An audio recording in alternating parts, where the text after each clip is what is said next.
Chapter 396. No one knew Alusha better than Noah. This wasn't an exaggeration, but the truth.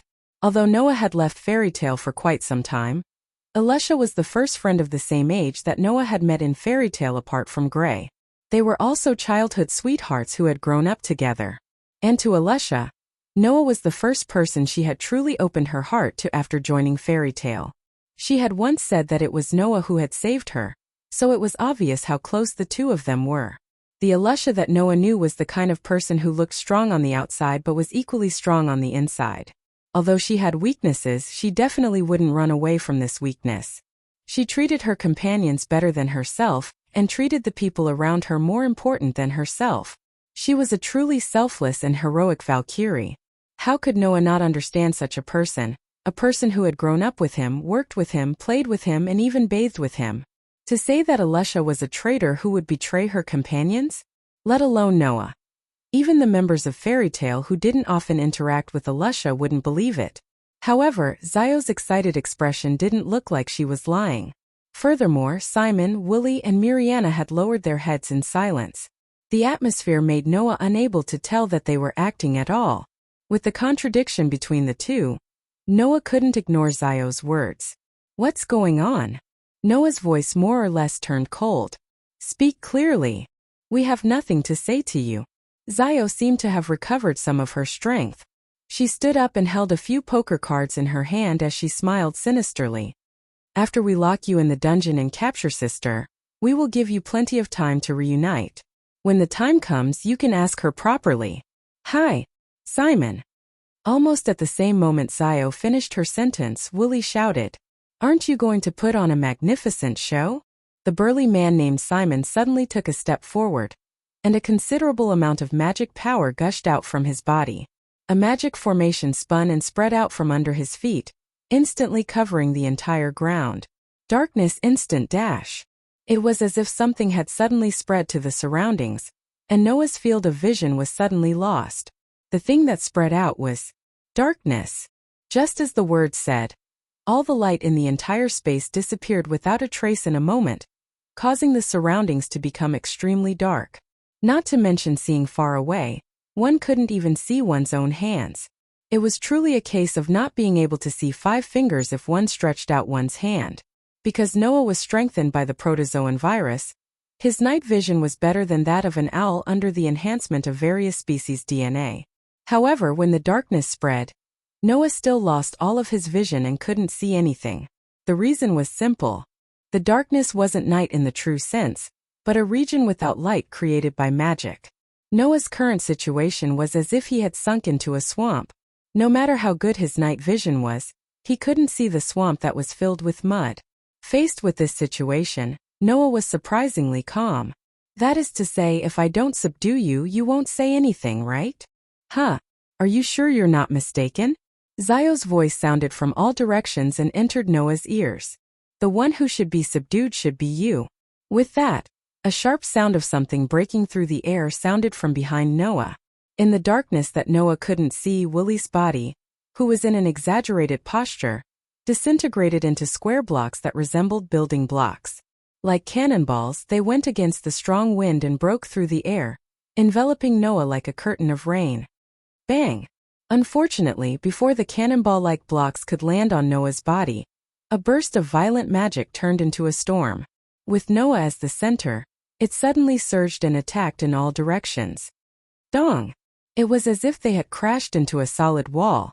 When the rain-like cubes that were flying towards Noah collided with the storm that was formed by the magic power, all of them were sent flying backwards. At a speed faster than when they came, they landed on the head of Willie, who was left with only his head left. Bang! The sound of the collision sounded. Boo!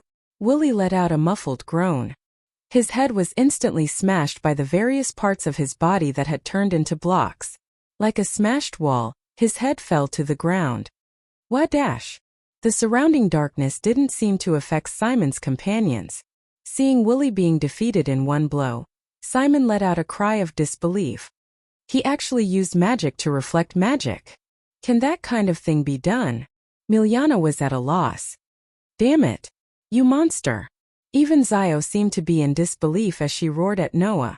She grabbed the poker cards in her hand and threw them out. Ding ding ding ding.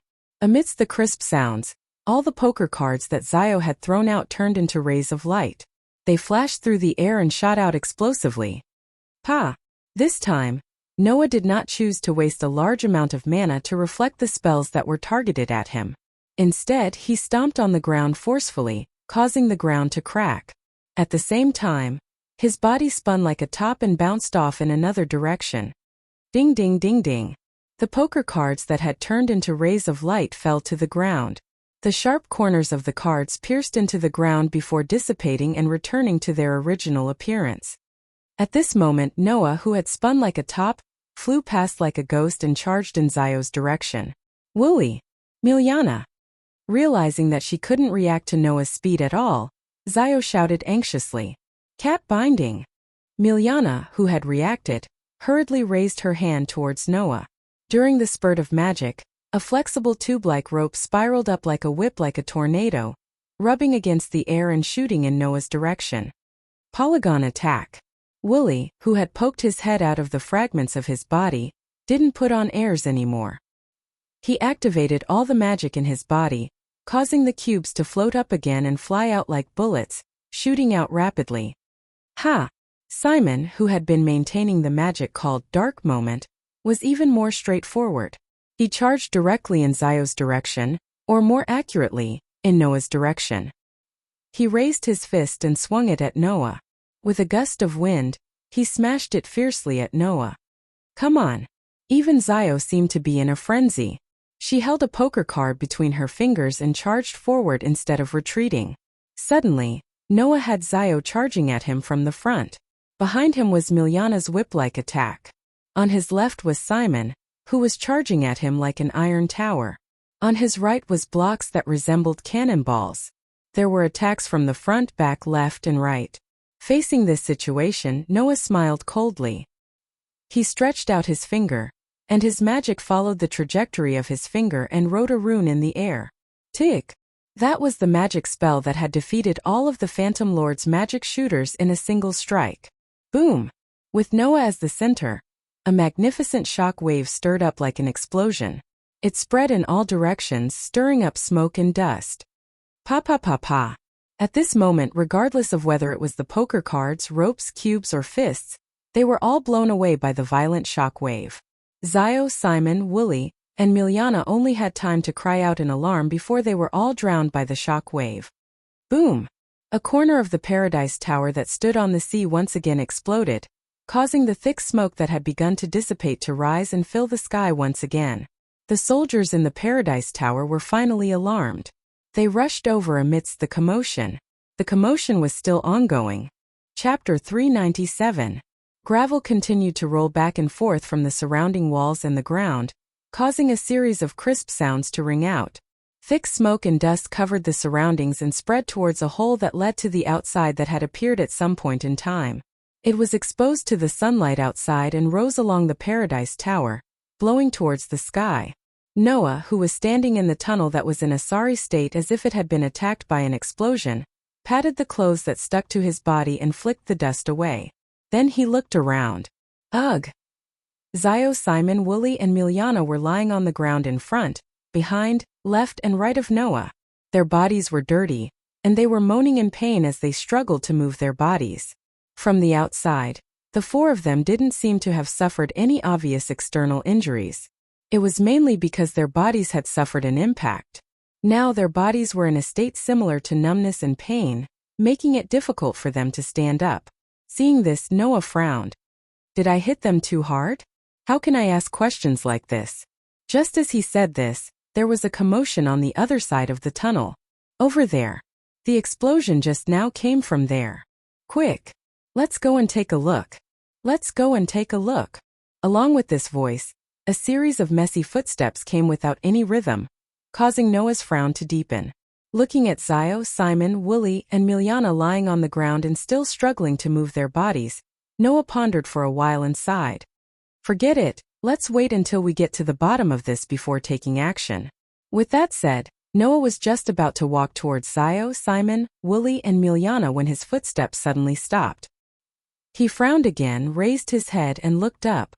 Noah stared at the ceiling that was only made of stone. All of a sudden he smiled. I see. Have I been discovered? After saying this, Noah retracted his gaze as if nothing had happened. Therefore, when all the soldiers gathered here arrived at the scene, it wasn't just Noah. Even Zio, Simon, Wooly, and Miliana had disappeared, leaving the soldiers with the disheveled and messy scene. On the top floor of the Paradise Tower, Jalal, who was sitting in a throne-like position, looked at the crystal ball on his armrest and met Noah's eyes, who suddenly raised his head and looked at him in the crystal ball. Looking at Noah, who smiled on the crystal ball and retracted his gaze before taking Zio, Simon, Wooly, and Miliana away, Jalal reached out his hand and touched the crystal ball. The image on it instantly disappeared. Sure enough, a guy who can control a gold-tier beast like that can't be a simple person. To be able to defeat Zio, Simon, Wooly, and Miliana so easily, plus that gold-tier beast, it seems like I'm in some danger. Jalal showed a rare, troubled expression as he hesitated. Do I have to call him back? This idea was rejected by Jalal as soon as it came to his mind. There are more important plans over there. I can't give up because of an accident. Let's see how things go. This was an empty room in the Paradise Tower. The room seemed to belong to ordinary soldiers. Not only were there no decorations, but there were also many beds arranged in a row. Obviously, this room didn't belong to anyone. Instead, it was like a dormitory, a large room where a large number of soldiers lived. Bang! In such a room, Zio, Simon, Wooly, and Miliana were tied up with thick ropes from who knew where, and were violently thrown to the ground with their butts touching the ground. It hurts. Miliana felt that her buttocks didn't belong to her anymore. Tears welled up in her eyes. Damn it. Zio also felt the pain, but like a rebellious teenager, she struggled regardless of the situation. Let me go. No. Even Wooly cried out in alarm. His voice actually carried a hint of despair. This isn't gorgeous at all. It's not cool at all. Simon was the only one who sat there obediently. He just kept looking at Noah, his eyes flashing. After the battle just now, although the four of them didn't suffer any obvious injuries, they had basically used up all of their magic power and were in a state where they couldn't use magic. And magic power was equivalent to life force. In a situation where their magic power was depleted to the point where they couldn't even use magic, Zio, Simon, Wooly, and Miliana felt weak all over. Except for Zio, no one wanted to waste their strength and struggle. Therefore, instead of doing something useless, it was better to buy time to recover their magic power. In that case, an ordinary rope wouldn't be able to trap them. Simon understood this, Miliana understood this, and even Wooly, who had been making a ruckus, understood this, so they didn't do anything. Only Zio seemed to be unable to accept the fact that she had lost, or rather, she was really unwilling to accept it and kept struggling. Looking at the four of them, Noah looked down at them in a condescending manner, his voice without the slightest bit of emotion. Speak. Why did you say that Alusha betrayed you? Zio glared fiercely at Noah, and even Miliana pouted angrily, ignoring Noah's question. Hi boy.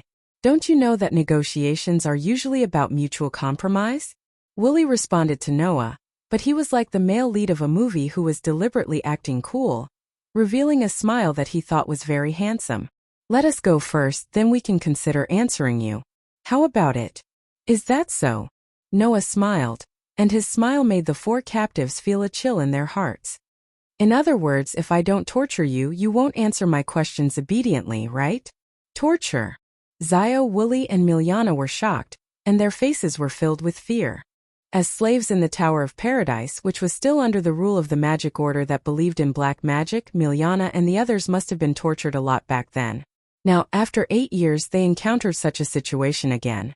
It must have made them recall what happened back then, which was why they were afraid, right? Simon, who was the only one who remained silent, sighed and looked up at Noah. Alusha was once a slave in this tower, just like us. Hearing that, Noah's face sank. Indeed, Alusha was once a slave here? Simon! Zio yelled. That's enough, Zio, Simon said to Zio expressionlessly. There's nothing to hide, is there? Zio immediately gritted her teeth, snorted, and turned her head away. Now those who are still in this tower are slaves who were captured by the magic order from other places 8 years ago, Simon said in a deep voice. It's the same for Alusha. She was captured by the magic order, and we met at that time. With Simon's recount, Noah finally learned of Alusha's unbearable past. Alusha, Zio, Simon, Wooly, Miliana, and the others were captured by the magic order that believed in black magic. They were slaves who attempted to build the R system through labor. It was the same for Jalal. Under the situation of not having enough to eat or sleep, and being abused from time to time, Alusha and the others had been living in this hellish place. They were used as tools and did manual labor every day. One could imagine how cruel this was to a child. However, wherever there was suppression, there would be resistance. By chance, Zio, who was still a child at the time, proposed an escape plan, but she was discovered. Zio, who was interrogated by the magic order, didn't have the courage to stand forward and admit that she was the one who proposed the plan. In the end, Alusha was captured and tortured as a scapegoat. It was at that time that Alusha lost an eye.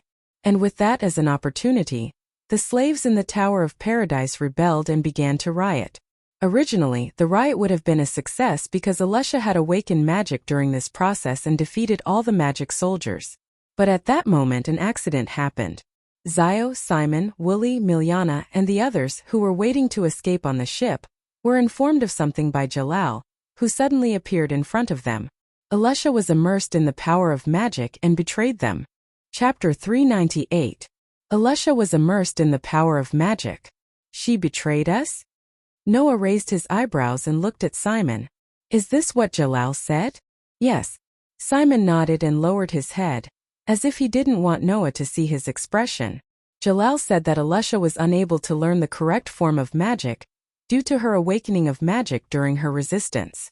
As a result, she was devoured by the power of magic and lost herself. She went to the end of the road and abandoned everyone. Hearing Simon's words, Noah had a thoughtful look in his eyes. That Alusha was immersed in the power of magic?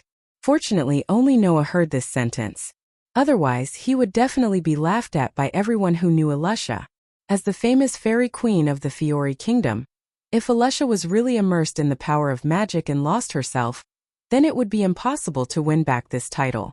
Noah had been training with Alusha since he was young. He saw with his own eyes that Alusha practiced her outfit-changing magic 10 times, 100 times, 1,000 times a day.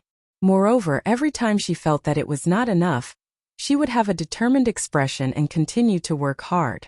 Was this what a person who was immersed in the power of magic and lost herself would do? People who were immersed in the power of magic and lost their sense of self would definitely not think of working hard to train. Instead, they would be like those magic orders who believed in black magic. Every day, they would frantically search for forbidden magic like the R system and try to find a shortcut to increase their power. Therefore, when Simon said such a sentence, Noah was sure that it was false. It was not that what Simon said was false, but that the truth was not what Simon knew. At least, Noah felt that it was definitely not like that. Sister installed bombs on all the boats and blew up all the boats that we used to escape. She escaped by herself, Zio finally said with hatred. If it weren't for Jalal, we would have been blown up by the sister who abandoned us all. Wooly and Miliana also lowered their heads and fell silent in grief. Sigh. Looking at his companions, Simon sighed and turned his head away as if he couldn't bear to look at them. You said that Jalal suddenly appeared in front of you when you were planning to escape, right? Noah's deep eyes stared straight at Simon. So what was Gerard doing before that? Jalal is being held captive, Simon answered honestly. Because Zio's escape plan was exposed, Alusha was locked up in the torture chamber to be punished. In order to save Alusha, Jalal escaped alone. With that said, Simon shot a glance at Zio and saw her biting her lips tightly as she tried her best to hold back her feelings of guilt. He sighed again. We waited in the cell obediently, but in the end what we waited for was Alusha who lost an eye. And Jalal was discovered to have gone to save Alusha, and was locked up in the torture chamber to be punished in place of Alusha. Simon raised his head, his eyes shining brightly. It was at that time that Alusha decided to resist and saved all of us to fight the magic order. Little Elu at that time was really handsome. Miliana seemed to recall the scene at that time. She smiled in a daze, but her expression soon dimmed again. But even little Eru was only a child at that time. She almost died. The person who saved Alusha at that time was a grandfather named Rob. Simon shook his head. Grandpa Rob used to be a very great magic shooter, but for some reason he lost his power. In order to save Elisha, he used up all his magic power. And magic power is equivalent to life force. Willie lowered his head and said, Grandpa Rob, who used up all his magic power, died just like that. Luobu. Noah muttered to himself. After a while he blushed. Could it be the Rob that Grandpa knew? When Makarov was young, he had a group of close friends who had gone through life and death together. Among them there was Polyusia, whom Noah had met when he was young, Yajma, whom he had met at the Senate not long ago, and several other leaders of famous guilds in the Fiori kingdom. Noah remembered that Makarov had also mentioned a person. It was a member of Fairy Tale, who suddenly disappeared many years ago. He was also a good friend of Makarov, Polyusia, and Yajma. That person was called Rob. Could it be that the missing Grandpa Rob was the same Grandpa Rob who was caught as a slave in the Tower of Paradise and saved Elisha's life, but lost his own life? It was because she knew that Rob was a magic shooter in Fairy Tale that Elisha joined Fairy Tale after escaping from the Tower of Paradise. You guys continue. Noah, who had sorted out everything, stared straight at Simon. And then? What happened? Later, because of Grandpa Rob's death, Elisha awakened her magic and defeated all the people from the Church of Magic. She ran off to save Jalal alone, and before that, we escaped back to the ship. Simon met Noah's gaze and his tone became steady. During the period when Elisha went to save Jalal, we didn't know what happened. But later, Jalal suddenly appeared and told us that Elisha had installed bombs on all the ships. She abandoned all of us and escaped alone. That's how Sister was saved, by abandoning all of us. Zio gave Noah an ugly smile. You said that Sister was your companion, right? You have to be careful not to be betrayed by that traitor. Just as he said that, the sole of a shoe suddenly enlarged under Zio's gaze. Bam! Noah kicked Zio's face fiercely. Ah! Zio cried out in pain as her entire head was filled with grief. Tears, snot, and even blood flowed down from her nose. Zio! Mariana exclaimed. What are you doing? Willie also roared angrily at Noah. Noah retracted his foot and stood up. He stared coldly at Zio and spat out this sentence. You don't have the right to call Elisha sister. What did you say? Zio was enraged, and even her expression turned ferocious. What right do you have to say that? Because you are a heartless person. Noah didn't even seem willing to look at Zio as he turned his back. Because you suggested an escape plan. But you didn't have the guts to stand forward and admit it after being discovered. Elisha took the blame for you without a word. She lost her eye completely because of you. And after deciding to resist, Elisha also acted as the vanguard. If not for Elisha awakening her magic, you wouldn't have been able to escape, much less overthrow the magical order and escape your status as a slave. What did you do to such a person you call sister? Noah turned his head and scoffed in disdain. What you did was listen to the words of others and believe them without any hesitation. You let down Elisha, who saved your life, took the blame for you, and changed your fate. You don't have the right to call Elisha sister. A person like you doesn't have the right to be Elisha's younger brother. Noah glared coldly at Zio. It wasn't Elisha who betrayed you, but you who betrayed Elisha. You're lying. Lying. Zio's face turned red as she screamed crazily. Do you mean that sister didn't betray us? Were we all deceived by Jalal? At the very least, I believe in Elisha. I believe that she's definitely not the kind of person who would betray her companions. Noah's gaze turned ruthless as he looked at Zio. And you, since you can't believe in Elisha, then you don't have the right to yell here. You're just a pitiful person who failed to live up to the kindness of others. Zio's expression changed again and again. Even Willie and Mariana couldn't help but waver. She didn't believe in Elisha, but weren't they the same? At this moment, Noah lifted his head and looked above with a cold glint in his eyes. Let me meet this Jalal and dig out the missing part of the secret. Upon hearing Noah's words, Simon's eyes flickered again. Chapter 399. Elisha had said that 3 people had saved her in this life. Now Noah finally knew who the 3 people were. One was Luobu, a former member of Fairy Tale who had sacrificed himself to protect Elisha from the Church of Magic. The other was Jalal, who had been a slave of the Paradise Tower 8 years ago, just like Elisha. He had rescued Alusha from the torture chamber but had been punished in place of Alusha. Now he had become the ruler of the Paradise Tower. The last was Noah, the Noah who had given Alusha a new life.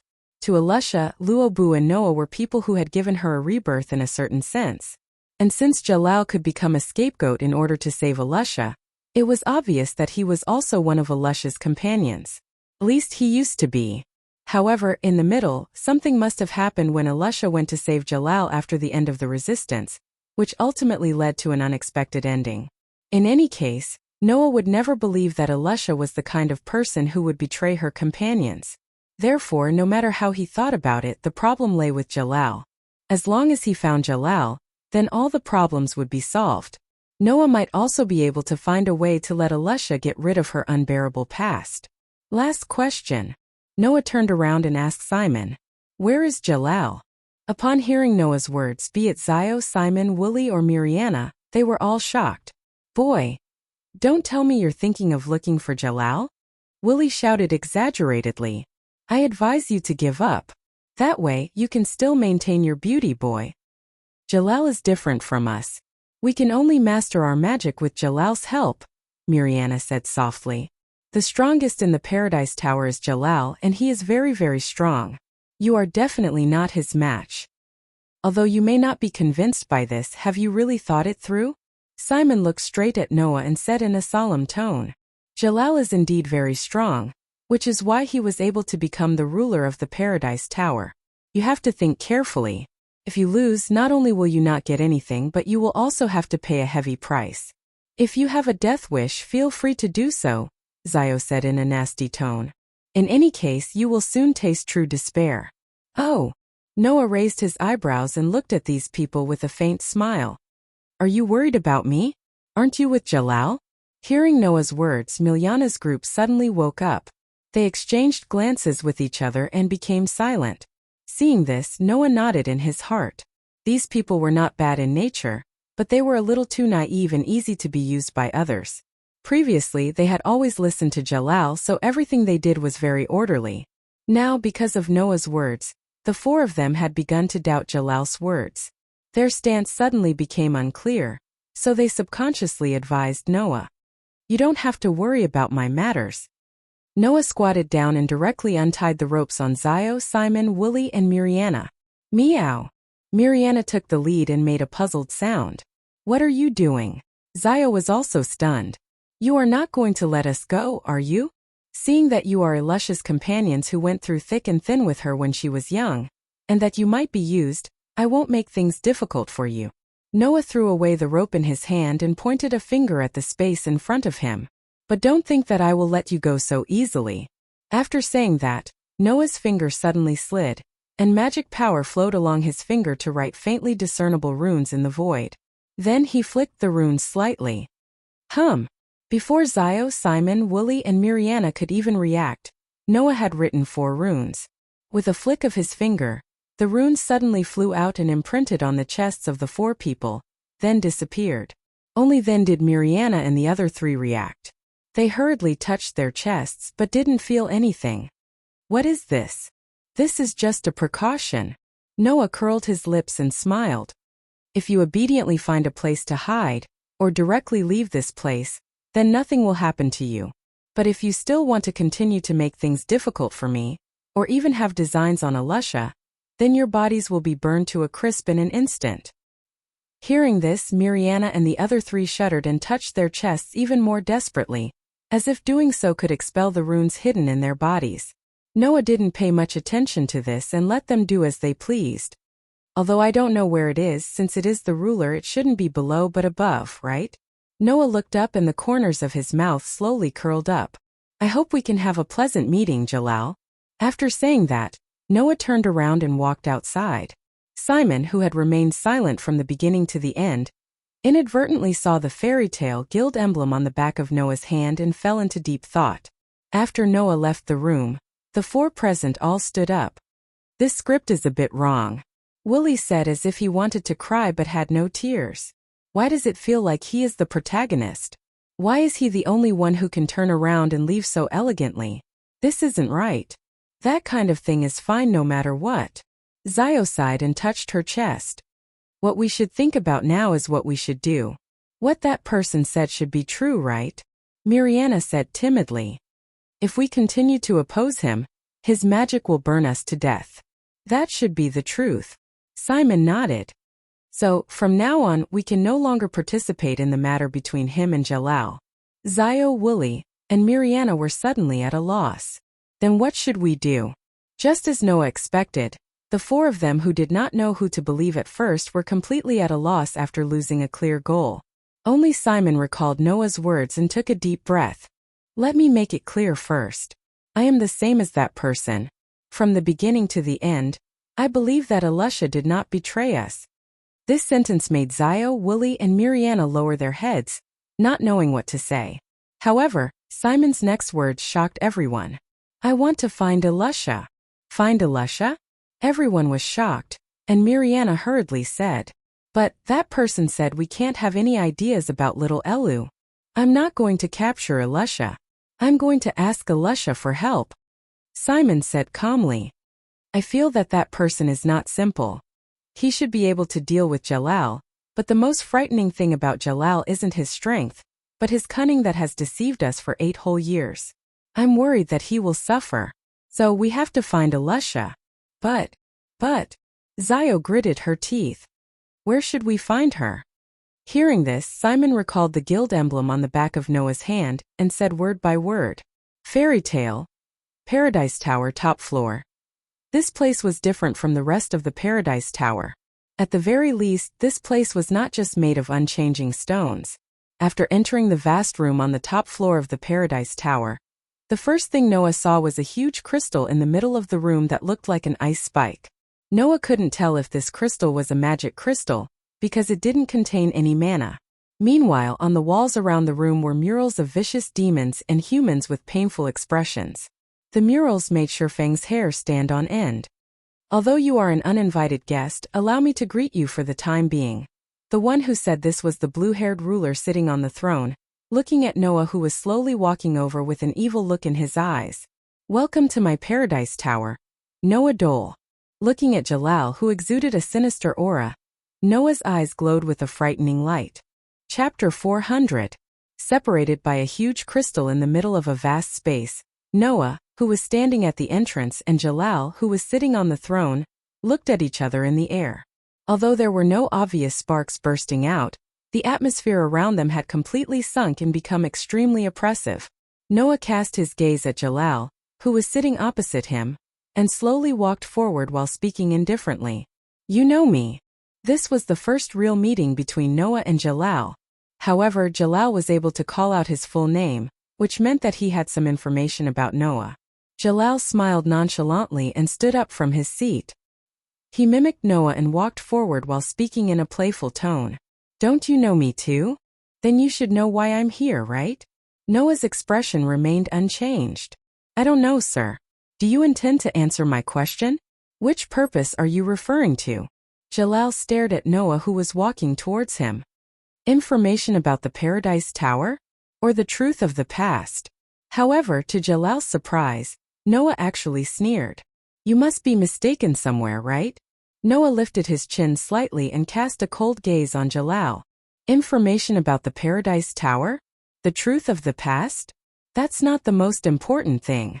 Whether it's investigating the Paradise Tower or the truth of what happened here in the past, it's just to serve my only purpose from the beginning to the end. Noah stopped walking, reached out his hand, and clenched it tightly in Jalal's direction. I only have one purpose, and that is to understand Alusha's unbearable past and pull her out of the mud. That's right. That was Noah's purpose. The reason why Noah came here, the reason why he came to Jalal, was not because the R system would resurrect the evil black mage Gerald, nor was it because he wanted to save everyone here. He just wanted to liberate Alusha from her painful past. Other than that, there was no other purpose. And this purpose was extremely unexpected for Jalal. That really surprises me. Jalal smiled, and no matter how one looked at it, that smile seemed to be mocking Noah. I thought that you came to stop the activation of the R system, and also thought that you came to save everyone here. I even thought that the mainland had discovered something and sent you here to investigate. I didn't expect that you came here just for Elisha alone. This really surprises me. Are you really surprised? Noah stared at Jalal's evil face as if he wanted to see through Jalal's mind. Didn't you also try to save Elisha in the torture chamber in the past?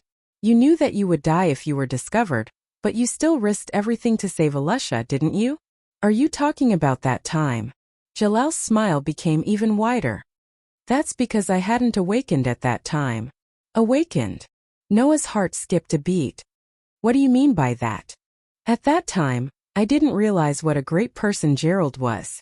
Jalal's expression became a little fanatical at the mention of the name of the greatest villain in history.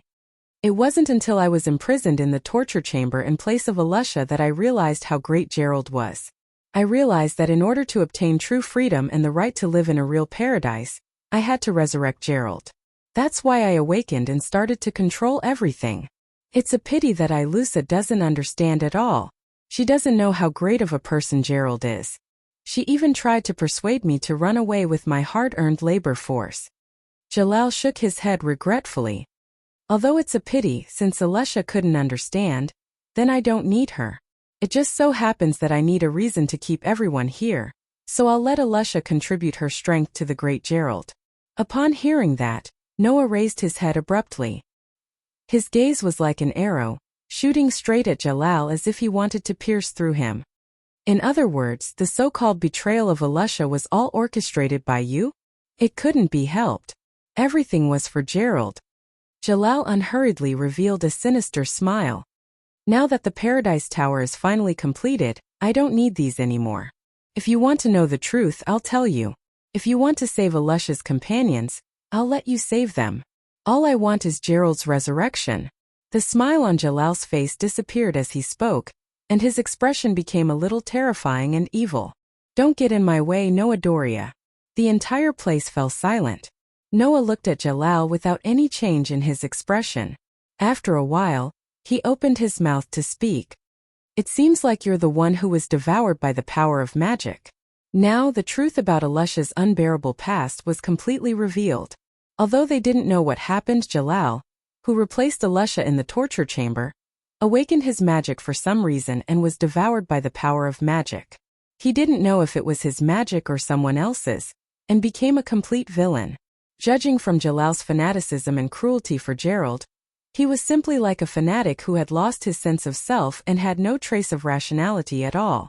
That was why, in order to complete the R system, Jalal deliberately let Elisha go and blew up all the escape boats, so that all the slaves could only stay behind to help him build the Paradise Tower. All the bad reputation was pushed onto Elisha. Therefore, when Elusa first joined Fairy Tale, she had that unapproachable look, and when she talked about the past, she would have such a painful expression. Jalal probably took all the people here as hostages to threaten Elisha. He didn't want Elisha to expose the matter of the Paradise Tower, or even to come close to this place. Otherwise, he would kill Elisha's former companions. Jalal, who was willing to sacrifice his own life to save Elisha, was long gone.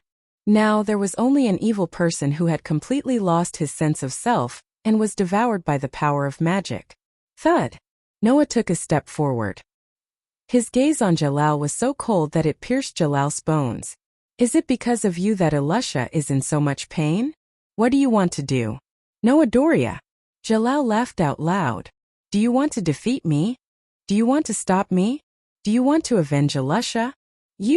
Can you do it? As soon as he finished speaking, Jalal suddenly opened his hands. Abruptly, a dazzling light suddenly rose from the vast and dark space, bringing with it a layer of phosphorescence that sprinkled on the ground, walls, and ceiling before merging into it. Hum hum hum hum. In the next second, in the vibration of the air, an extremely huge magic array spun and spread out, covering the entire floor in an instant. It wasn't just the floor. A mysterious magic array appeared on the surrounding walls and the ceiling above his head. Like the surface of a cube, the magic array was connected to each other, forming a strange space. Noah only felt a blur in front of his eyes. The originally spacious room disappeared and was replaced by an endless stretch of rocky land. Noah couldn't help but be surprised. Are you satisfied? This is specially prepared for you. Jalal raised his hands proudly and said in a loud voice, "This is a kind of ancient magic. It's a large-scale magic used to open up a battlefield to your advantage. Originally, this kind of large-scale magic was used in war, but now it's being used for you. You should feel proud, Noah Doria." A battlefield to my advantage? Noah noticed the key words. Entering this battlefield means that you have to follow the predetermined trap. Jalal's voice gradually became more and more excited. And the rule of this battlefield is that only 2 people can exist. Now Noah understood. Jalal laughed out loud. "That's right. Your golden wolf can't howl."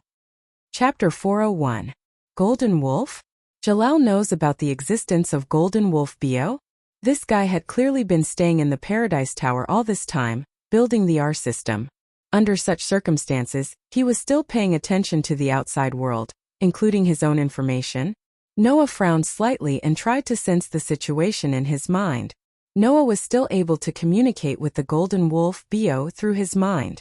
However, just like what Jalal said, Noah couldn't call out Golden Wolf Bio at all. It was as if Golden Wolf Bio was locked in his body and couldn't come out at all.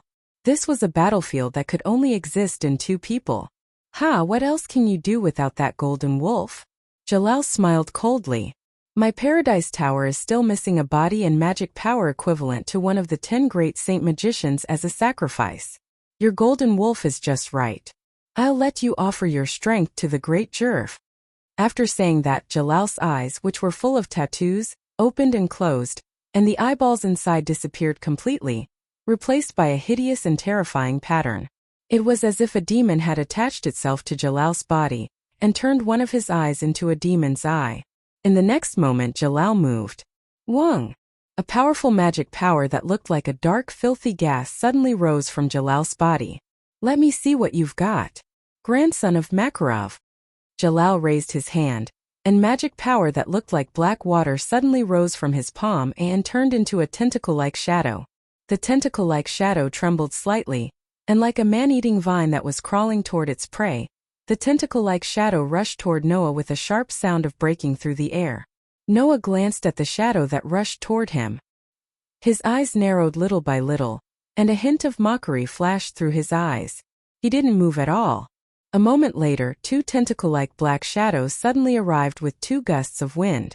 The sharp force was accompanied by an ear-piercing sound as it tore through the air. One from above and one from below, it ruthlessly lashed at Noah. Jalal's attack position was quite tricky. One on the top and one on the bottom, they happened to be in 2 difficult positions. If Noah chose to guard against only one area, then he would definitely be hit by the other. Clearly, even after sealing Bio, Jalal still did not underestimate Noah. It was a pity that Jalal had miscalculated Noah's strength. Under Jalal's gaze, Noah, who was standing still like a statue, shuddered violently when the 2 pitch-black attacks were about to hit him. Jalal could only see that Noah's body suddenly turned into an afterimage. Instead of retreating, he moved forward. And in the next moment, 2 phantoms shot out from Noah's body. Those were actually 2 fist shadows. The 2 fist shadows and the 2 tentacle-like shadows suddenly collided. Bang! In an instant, an extremely terrifying force erupted from the collision, as if it had materialized. A low muffled sound was heard, and a fierce force gushed out like a flood, shaking up a gust of wind, and then both dissipated. Jalal's pupils suddenly shrank. Then in his pupils an afterimage passed through the strong gust of wind, as if it was shuttling through the cracks of space, and rushed toward him. Seeing this scene, Jalal realized that he had underestimated Noah's strength. At first, Jalal thought that even if Noah could subdue the Golden Wolf Bio, it proved that he had some ability. But in the battle with Joseph, Noah did not make a move, and let the Golden Wolf Bio fight instead. That must be because his strength was not as strong as the Golden Wolf Bio, and it might even be far inferior. Therefore, Jalal guessed that even if Noah's strength was very strong, it could not reach the level of the 10 saints. And with Jalal's current strength, although it had not reached the level of the 10 saints, it was not far from it. Therefore, Jalal thought that it would not be difficult to defeat Noah in a one-on-one duel. However, seeing the strength and speed of Noah's magic, Jalal knew that he had guessed wrong. At that moment, Jalal stamped his foot, and his figure rapidly retreated. At this moment an afterimage appeared, and Noah's figure was exposed in Jalal's vision again. His whole body shook, and a burst of violent magic vibrated out, turning into a substantial impact like a storm spreading in all directions. Wadash! Jalal's expression finally changed, and a shocked expression appeared on his face. This magic! How is it possible? As soon as he finished his sentence, the substantial impact of the magic caught up with Jalal, who was retreating, and fiercely collided with him. Boom! The ferocious impact vented on Jalal's body, and he was forced to retreat. His feet scraped a long mark on the ground, and he let out a muffled groan. A dull pain came from his chest, and some cold sweat appeared on Jalal's forehead. Chi! Before Jalal could catch his breath, a faint sound of something breaking through the air resounded. A black shadow suddenly appeared in front of Jalal, raised its head, and fixed its cold eyes on Jalal's face. Then, a shining fist covered by a vortex of airflow entered Jalal's eyes. Hiya!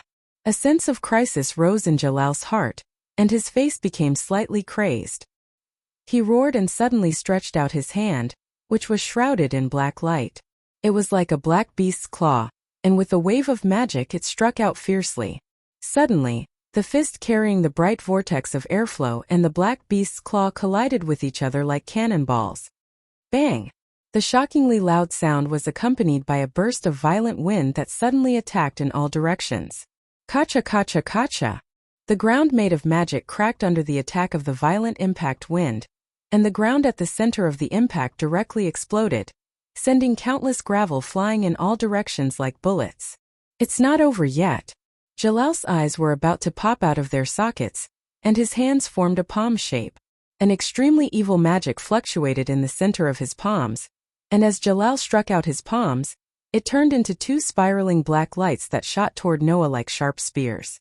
If an attack like a beam of light fell on a human body, it would definitely be able to penetrate the fragile human body and open two bloody holes in it. However, Jalal didn't notice it. At this moment, Noah's figure was slightly illusory. Under such circumstances, Jalal's beam of black light finally closed in and hit Noah's body heavily. However, at the moment of impact, it strangely penetrated through Noah's body and fell to the ground behind. Bang! The ground that was hit by the black light exploded, and a cloud of smoke and fire rose. When the beam of black light penetrated Noah's body, Jalal's expression changed greatly. That was because it was only an afterimage. Is that it? Just as Jalal's expression changed greatly, a somewhat cold palm was gently placed on his back without him noticing. Jalal's hair stood on end, and all the hair on his body suddenly stood up. If that's the case, then let this battlefield made of ancient magic be your grave. As soon as the voice fell, the hand that was placed on Jalal's back shook and flashed with a dazzling phosphorescent light. Bang! The magic bullet that was shot out at zero distance was absolutely unavoidable. It exploded directly on Jalal's back, and a cloud of blue fire burst out. Jalal didn't even have time to make a sound before the violent impact from behind vented all on his body. Jalal was suddenly sent flying as if he had been hit by a truck. Bang! Jalal landed on the ground with a dull thud. He rolled a few times on the ground in a sorry state before he finally stabilized himself.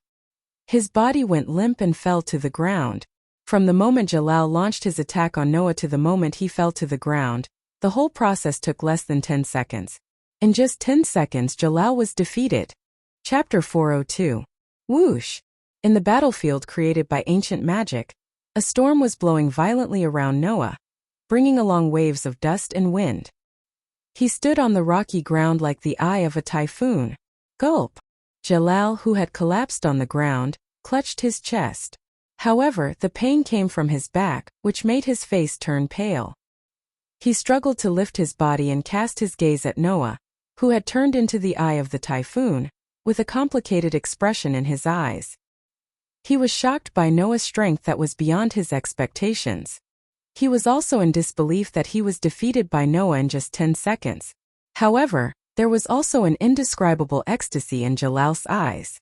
Jalal stared at Noah, whose entire body was erupting with vast amounts of mana as if it was a sea wave, squandering it in the most wasteful way possible, and turning it into substantial waves that swirled around him like a tornado. After a long time, Jalal suddenly smiled. Ha ha. Ha ha. Ha ha ha ha. That was a crazy laugh triggered by the ecstasy in his heart. This must be fate. Fate is on my side. There's no way to stop Jervis's resurrection. Ha ha ha ha. Seeing Jalal laughing like a madman, Noah frowned deeply. How could Jalal laugh so happily in such a situation? If it were someone else, Noah would definitely think that the other party had been driven crazy. However, although Jalal seemed to be crazy, the ecstasy in his eyes was real, as if he had encountered something great. That burst of ecstasy even overshadowed the blow brought to Jalal by his defeat at the hands of Noah, making Jalal laugh like a madman. What? Noah sensed that there might be a reason that he didn't know, so he asked sarcastically, "Are you that happy to be defeated so cleanly?" "Happy? Of course I'm happy." Jalal laughed as he struggled to stand up. Even though he still had a painful expression on his face, he was still laughing crazily. Especially when he looked at Noah. His eyes were full of fanaticism. Because the conditions for Jervis's resurrection have finally been met. Ha ha ha ha. Jalal's ear-piercing laughter reverberated throughout the battlefield constructed by ancient magic for a long time. At the same time, in a conference room of the Fiori Kingdom's council branch, Zeke, who was discussing a topic with the surrounding counselors, suddenly froze and then became ecstatic. Ha ha. Ha ha. Ha ha ha ha. Just like Jalal on the other side of the world, Zeke suddenly laughed wildly without warning. He was abnormally excited. The counselors sitting in the other seats were all stunned. Even Urudia couldn't help but stare blankly at Kaiklane with a face full of astonishment. "Zeke, what are you doing?" Oge frowned and snorted coldly at Zeke. "We're still in the middle of a meeting. You don't deserve your status as a counselor if you act so presumptuously." "Counselor?" Zeke looked around at everyone in the room with a sarcastic expression. "That status, you old farts should cherish it." Leaving behind these words, Zeke's figure slowly became illusory. Not long after, he disappeared. All the counselors stood up in shock.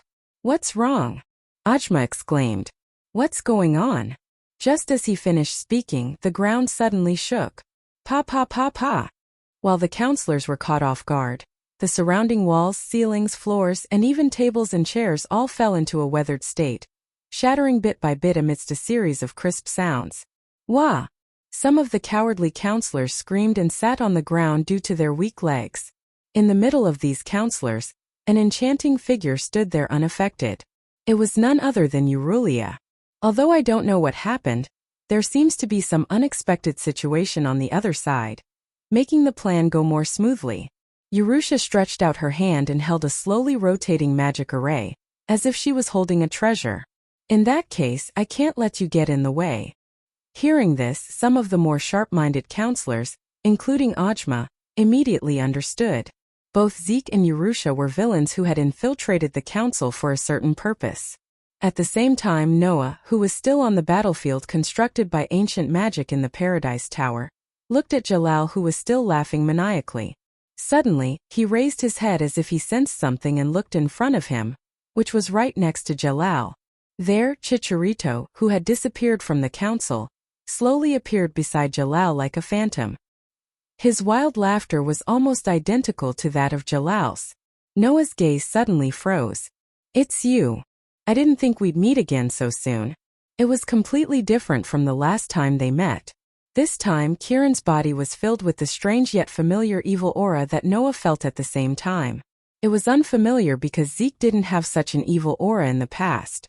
The familiarity was due to the evil aura on Jermaine's body, which was exactly the same as that on Jalal's body. Noah's outstanding sensing ability and keen intuition allowed him to finally notice something. In the past, Noah had always felt something off about Zeke's body. Now, Noah understood the origin of this sense of dissonance. "Oh!" Jalal and Zeke raised their eyebrows at the same time. "Did you notice?" "It should be said that you didn't notice until now. Your concealment skills are pretty good." Looking at Jalal and Zeke, who had the same expression, like two sides of a mirror, Noah laughed coldly. "I didn't think you'd get a body of thoughts to sneak into the council. You've put in a lot of effort, Jalal." "Yes. Body of thoughts." Zeke was Jalal's body of thoughts. The so-called body of thoughts referred to a three-dimensional projection or a doppelganger. In other words, Jalal and Zeke were not two different people but one and the same. In order to not expose the identity of the body of thoughts, you've divided half of your magic into your body of thoughts, so that your body of thoughts can use magic on its own and act on its own, just like a real person, right? Noah was speechless. To think that even my sensing ability could only detect something amiss. Those fellows from the council are done for. Because it's necessary. Zeke, or more accurately, the body of thoughts of Jalal's doppelganger, grinned at Noah. Although the Tower of Paradise is being built in an orderly manner, if we want to activate the R system, we're missing the most important and essential thing. Magic. Jalal raised one of his fists, and magic fluctuated like a black gas. If we want to activate magic, we definitely need magic. It's a pity that the R system requires an enormous amount of 7 billion concepts of magic power. That's the amount of magic power that can be gathered by gathering all the sorcerers in the world. I don't know if that's enough magic power. Zeke narrowed his eyes. That's why we set our sights on the council's magic elven power. Hearing this, Noah's eyes flashed. Magic elven power. That was the council's strategic weapon.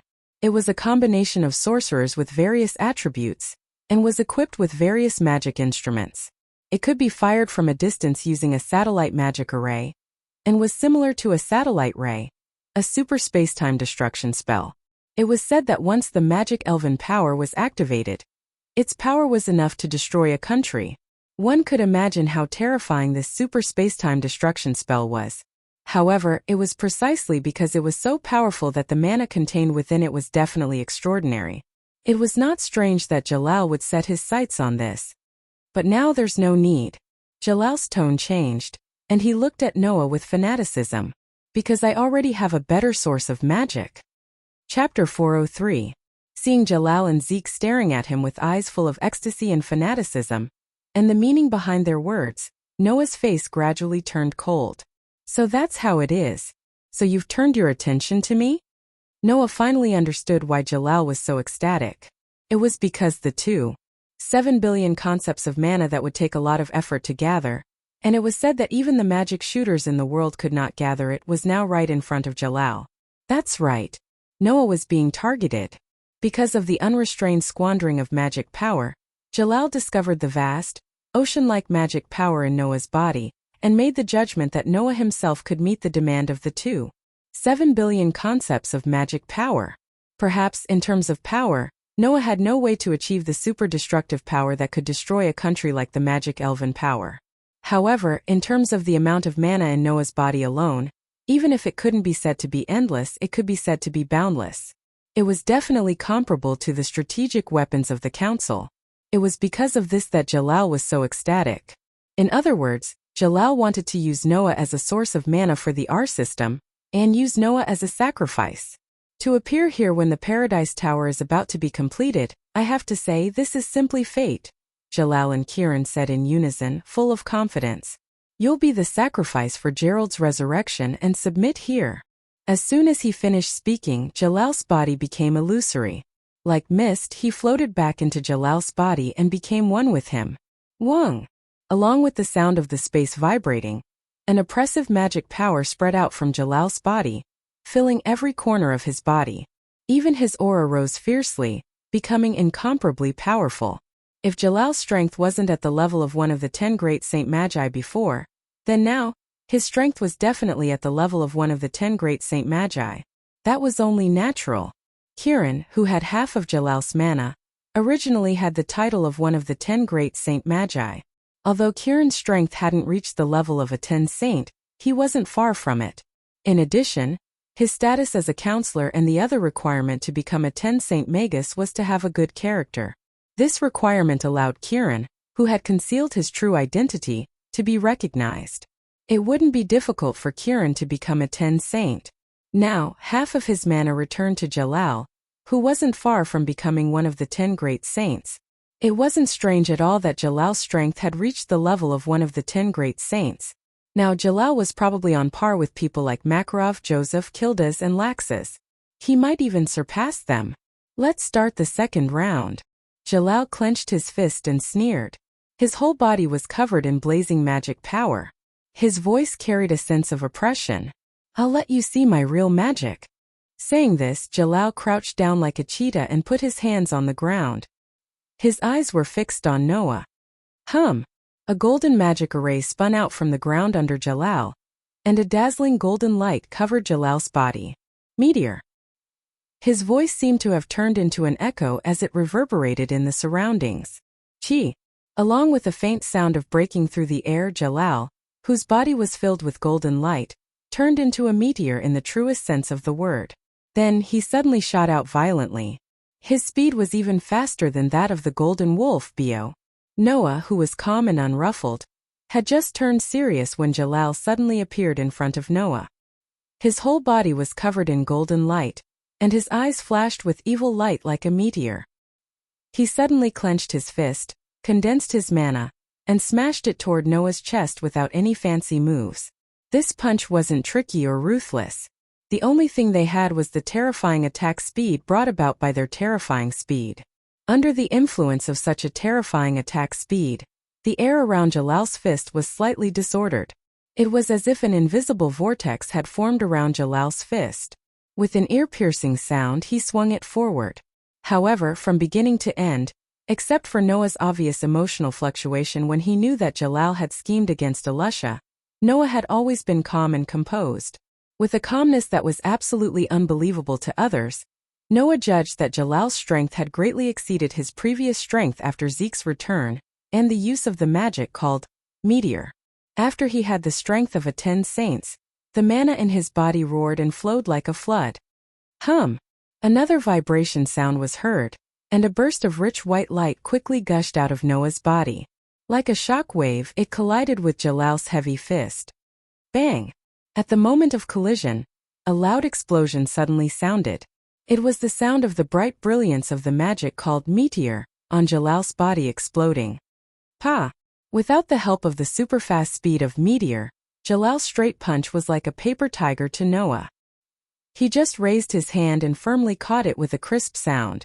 Jalal, who was confident in his super-fast attack, had a stiff expression on his face as he cried out in astonishment. "You crushed my magic? You actually have the same magic as Kilda's? So you didn't know." Noah suddenly smiled.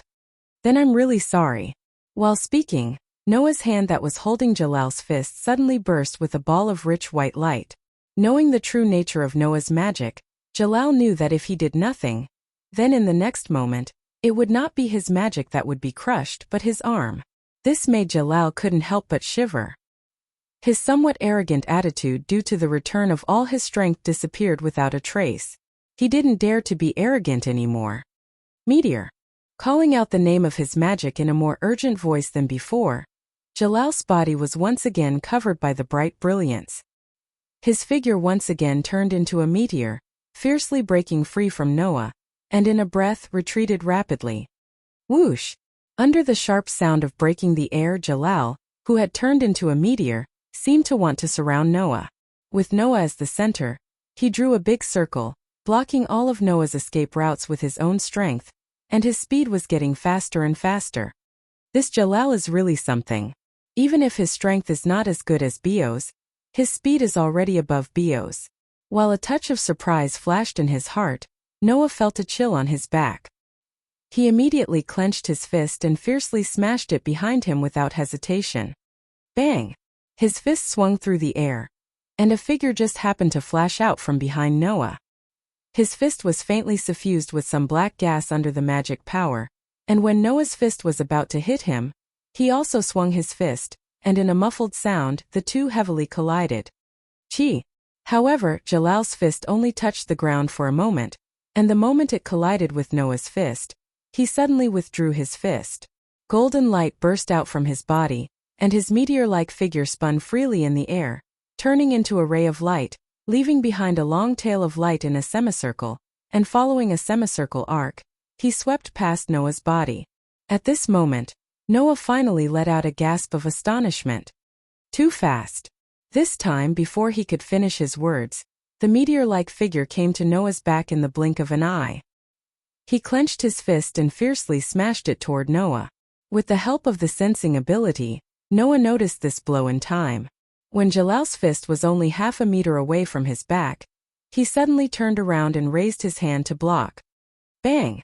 In another muffled sound, Jalal's fist solidly fell on Noah's raised arm, and a terrible force was released from it, causing Noah to stumble back a few steps. Then, he shook his shoulder hard and forcibly stabilized his body. For a moment, Noah was actually at a disadvantage. Chapter 404. After defeating Noah with one blow, Jalal's confidence seemed to have returned once again. His figure turned into a meteor and hovered around Noah, while his piercing laughter was constantly heard. No matter how strong you are, as long as you can't catch up to my meteor, you won't be able to defeat me. You'd better obediently become Jalal's sacrifice. Hearing this, Noah slightly frowned. Relying on his excellent sensing ability, he continued to track Jalal's movements, but his mind was active. Indeed, in terms of strength, Noah was definitely superior to Jalal, but if he couldn't catch up to Jalal's speed, he would also be exhausted to death. While Noah's mind was active, an oppressive gust of wind came from behind him again. Surprisingly, it was Jalal's extremely fast attack with the help of his super high speed. Show me, magician. Just as Jalal's attack was about to land on Noah, the incantation that summoned the soul and released the true power of the soul reverberated. Bang! A burst of cold blue flames burst out from Noah's body, startling Jalal. He hurriedly stopped his attack, manipulated his body, and dashed away like a meteor, putting some distance between them. The blue flames surged in the air like a volcanic eruption. At this moment, a black shadow cut through the air, parting the blue flames. Like a ray of black light, it suddenly shot out. Although the speed was not as fast as Jalal's meteor, the gap was not as big as before. So Jalal only saw a blur in front of him, and a figure equipped with 2 pairs of inorganic mechanical wings the size of half a man on the back, with a lot of black light spurting out from the ports of the wings to form 2 pairs of huge wings of light imprinted in Jalal's eyes. Annihilation strike. The air whistled, and a fist carrying a dazzling vortex of air followed closely behind, bringing a strong wind with it, and heavily smashed into Jalal's chest. Hiya! Jalal was shocked, but his reaction was not slow. He shouted loudly, and the black magic swirled around his fist like a vortex. Instead of retreating, he moved forward to meet Noah's attack. Boom! The fist collided with the fist, and a powerful force burst out that caused the air to tremble a little. However, the power of Noah's annihilation strike was obviously stronger than Jalal's fist, which was strengthened by magic. When the 2 fists collided, a strong impact was transmitted to Jalal's arm, and then through Jalal's arm it hit Jalal's body. Coo! After suffering such a heavy blow, Jalal let out a muffled groan from his throat. Golden light flickered on his body, and his light-like figure flashed away like a fish. Seeing this, Noah knew that he could not catch up with Jalal even with the help of the death feather form, so he did not pursue. Instead, he took a step back, squinted his eyes, and fully activated his sensing ability to detect Jalal's position. Apart from Crush, do you still have that kind of magic hidden? Jalal's angry voice came from all around. Obviously, the previous blow had caused him some damage, which made him a little angry. But even so, can you catch up with me? As soon as he finished his words, a meteor flew out in a spiral, and actually shot toward the sky. At this moment, a burst of majestic magic burst out from Jalal, who had turned into a meteor. Ding ding ding ding ding. Under Noah's gaze, a golden magic array suddenly appeared around Jalal, and arranged itself like the Big Dipper. It contained an extremely terrifying attack, and the air was whistling. Accept the punishment of the Big Dipper. While Jalal, who was floating in the air, let out a wild laugh, the 7 magic arrays in the sky that looked like the Big Dipper connected with each other, and the whole array burst out a dazzling light. Feeling that the magic arrays contained extraordinary power, Noah squinted his eyes, and the death feather on his back spewed out a large amount of black light, forming a pushing force that made Noah's body disappear in an instant. 7-star sword. Just as Noah's body disappeared, the light in the magic arrays in the sky exploded. Several resplendent rays of light descended from the sky, landing heavily on the hard rocky ground. Boom! Immediately, the ground that was struck by the resplendent light directly exploded with a deafening boom, stirring up a dense cloud of dust and shockwaves that blew in all directions. Oh, this level of attack can't catch up with your current speed? But my celestial magic is not only at this level. Jalal, who was floating in the sky, laughed loudly and made a hand gesture. The magic arrays that looked like the Big Dipper flashed again. 7-star sword rain. The moment his words fell, the magic arrays in the sky immediately burst into a strong light, and the strong light turned into rays of light like raindrops, and burst out from those magic arrays, bringing along a burst of sharp sonic booms, like a curtain of rain shrouding the ground. Noah's eyes flickered as he looked at the rain of light enveloping him like a curtain of rain. The terrifying power contained in those rays of light. If hit directly, 1 or 2 would be fine, but if there were more, even with Noah's current strength, he would be injured. Undoubtedly, this Jalal's comprehensive strength was not above Noah's, and was even a bit weaker, but he was able to contend with Noah by relying on his meteor, which could display an extremely terrifying speed. Now, because Noah released the power of the magician, the threat brought by the meteor was neutralized by Noah. If this continued, Jalal would undoubtedly be defeated. However, under such circumstances, Jalal used the 7-star sword rain magic, and each of those attacks was roughly equivalent to the attack power of a meteorite, which was really extraordinary. His speed was broken, and Jalal used a powerful magic to make up for his lack of strength, so Noah couldn't do anything to him for a while. Celestial magic was indeed a very powerful magic. If he couldn't find a chance to kill in one blow, then Noah would really have to waste time with this Jalal. Propelled by the death feather, Noah's figure rapidly retreated, leaving behind a series of afterimages in the air above the rocky ground. Pa pa pa pa. However, as soon as the afterimages appeared, they would be enveloped by the 7-star sword rain that fell from the sky in the next moment, and directly exploded. Pung pung pung pung. Under the attack of those meteorite-like attacks, the ground shook as if the sky was falling, and in the midst of the muffled explosions, one after another craters were blasted open, stirring up a lot of thick smoke and dust. Whoosh whoosh whoosh whoosh. Even under such circumstances, the resplendent curtain of rain continued to envelop them. Ha ha ha ha. Jalal's wild laughter kept echoing in the air. Therefore Jalal, who was laughing wildly, didn't notice that while Noah was rapidly dodging, the magic in his body was also crazily gathering, causing one of Noah's arms to flash with a brilliant light. Since Jalal had endless tricks up his sleeve, then what Noah needed to do was to strike a killing blow that Jalal couldn't resist no matter what he did, and break this stalemate that Jalal had dragged into a war of attrition. It was for this purpose that Noah chose to dodge and save up his strength. Jalal gave up on using meteor to deal with Noah, and instead gave Noah time to use a powerful magic. So while dodging the attack of the 7-star sword rain, Noah slowly stretched out his hand. On that arm a burst of magic power surged, and a gorgeous light burst out. Inside, a delicate pattern gradually emerged. At the same time, Noah softly chanted, "Gather, guide the fairies' river of light." Suddenly, the sky was like a calm lake that had a big stone thrown into it, stirring up ripples that constantly spread out. Illuminate. For the sake of destroying the evil minions. Violent magic rose from Noah's body. Finally, Jalal, who had realized that something was wrong, suddenly changed his expression. Chapter 405. It was as if the entire sky was shaking. Space rippled, and the energy between the heavens and the earth became violent. Under the gaze of Jalal, whose expression changed abruptly, the sky that seemed to be trembling darkened for an instant. Shortly after, bursts of starlight suddenly appeared out of thin air. Under the influence of the violent magic energy that rose from Noah's body, the starlight spiraled and gathered together under the influence of the violent magic energy that rose from Noah's body. Not long after, under the convergence of starlight and magic power, a huge, gorgeous halo appeared above Jalal's head. It was like a door to the starry sky converging in the sky. From the huge halo, Jalal felt a terrifying power that made his heart explode with a sense of crisis. His expression suddenly became full of horror. At this moment, Jalal finally understood. It seemed that he had been a little too confident from the beginning to the end. The person who was fighting with him was definitely not a rabbit that Jalal could casually capture as a sacrifice.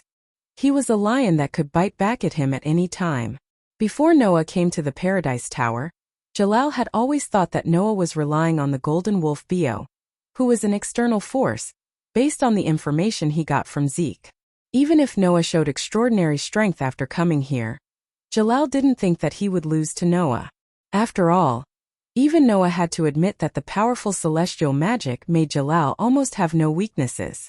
Whether in terms of strength or speed, he was not a match for any of the 10 great St. Magus masters.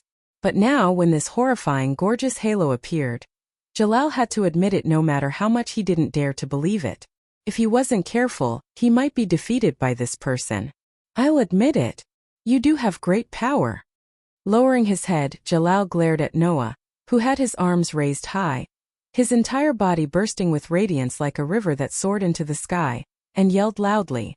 But you who don't understand the greatness of Jalal and the true freedom, can't win against me. While yelling, Jalal raised his hands up high and crossed his arms in the shape of an X. All of a sudden streams of black gas emerged from all directions around Jalal. Like flowing black water, they slowly converged above Jalal's crossed arms and condensed. As the black gas flowed in from all directions, a dark sphere slowly appeared above Jalal's crossed arms, and with the addition of the surrounding black gas, it became bigger and bigger little by little. Inside the pitch-black sphere, a terrifying energy was spreading, and it was quickly becoming denser. Seeing this scene apart from Jalal's character, Noah did have some admiration for Jalal. Even if his overall strength was weaker than Noah's by a few notches, Jalal's means were still very superb. If it was someone else, even if their strength was higher than Jalal's, if they didn't have the means to deal with Jalal's celestial magic, that combined strength, speed, destructive power, and killing skills into one, then they would definitely lose. Unfortunately, Jalal's opponent was none other than Noah. Just as you never understand why others can't understand you, others will never understand why you are bound by the so-called freedom and paradise you speak of.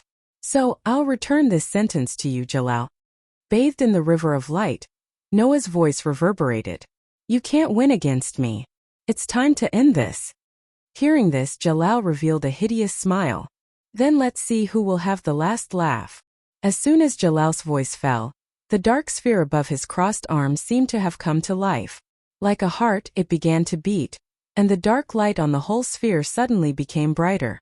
The rich black light wriggled and jumped along with the dark sphere. After a while, the dark sphere suspended above Jalal's crossed arms had condensed to the size of a person. An eerie mist continuously rose from the pitch-black sphere.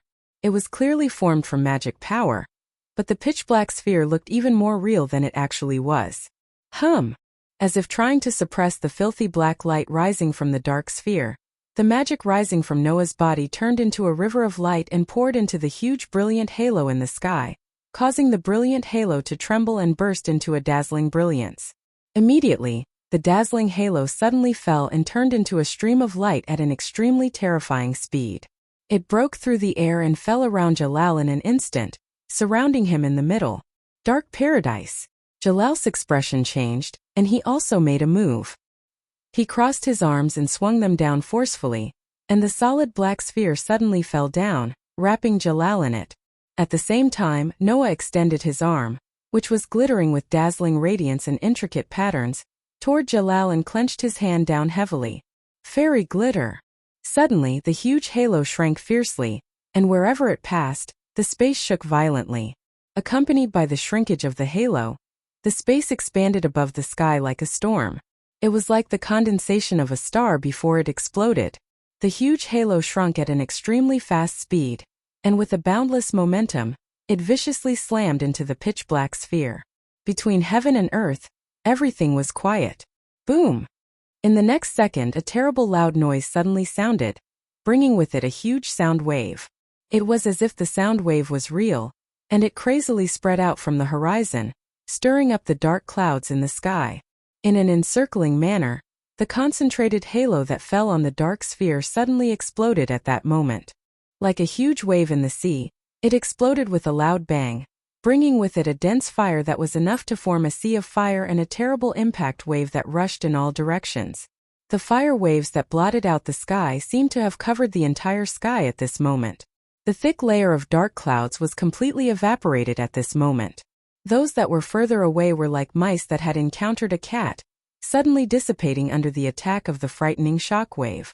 Crack! After a while, with a cracking sound, the edge of this world directly cracked open. The moment the crack appeared, the entire world was swept away by the shock waves and waves of fire. Ripples spread out as the cracks rapidly spread apart. Crack, crack, crack, crack. Amidst a series of crisp and resounding cracking sounds that made one's teeth ache, the entire world began to crack and spread rapidly. Bang! Like a mountain rock exploding, an astonishing loud noise suddenly sounded between heaven and earth. That was the sound of the world directly exploding. This battlefield constructed by ancient magic had finally completed its mission. In the most violent way, under the impact and fire that swept across the world, it disappeared, allowing the vast room on the top floor of the Paradise Tower to once again appear in the surroundings. Rumble! And under the impact and fire that hadn't had time to completely dissipate, the entire Paradise Tower trembled violently like an earthquake. Pa! The huge crystal in the center of the vast room shattered very straightforwardly, turning into fragments that covered the sky and earth. With amazing speed, the fragments violently shot in all directions. Each fragment contained a great force, shooting to the surroundings like bullets. However, most of these fragments shuttled into the attacking wind and fire waves, and were instantly vaporized into nothingness by the high temperature. Not even a light smoke was produced, and they were forcefully scattered by the ferocious air waves. Noah, who was standing on the ground, stared intently at the center of the attacking wind and fire wave with his pitch-black eyes. Some crystal fragments mixed with sharp wind flew past him with a swoosh-swoosh sound, but they were unable to distract him in the slightest. After a while, the impact wind and fire that permeated the entire space finally dissipated. Among them, a charred figure stagnated in midair for a while, then fell and smashed heavily on the ground of the room. The force brought by the acceleration of gravity even caused cracks to appear on the ground. The outcome was clear. Chapter 406. When Noah, Zio, Simon, Wooly, and Miliana parted ways and headed to the top floor of the Paradise Tower to look for Jalal, they were actually attacked by the soldiers in the entire Paradise Tower. That was to be expected. Jalal had installed magic crystals in the entire Paradise Tower for surveillance. Although he couldn't say that he could clearly see every move of everyone in the Paradise Tower, he could at least know where they were. Jalal judged that with his current strength, he would not be able to deal with Noah's golden wolf, Bio, who was able to kill Joseph. Before summoning his thought clone, Jalal had yet to summon back his thought clone. Therefore, in order to buy time to construct a battlefield and restrict Noah's golden wolf Bio's ancient magic, Jalal had to restrain Noah. After all, to be able to construct another space and set rules that were beneficial to oneself in advance, ancient magic wasn't something that could be used at will. It required a lot of time to prepare and carve a magic array that could construct a battlefield. Therefore, Jalal got the soldiers in the Paradise Tower to arrest Noah.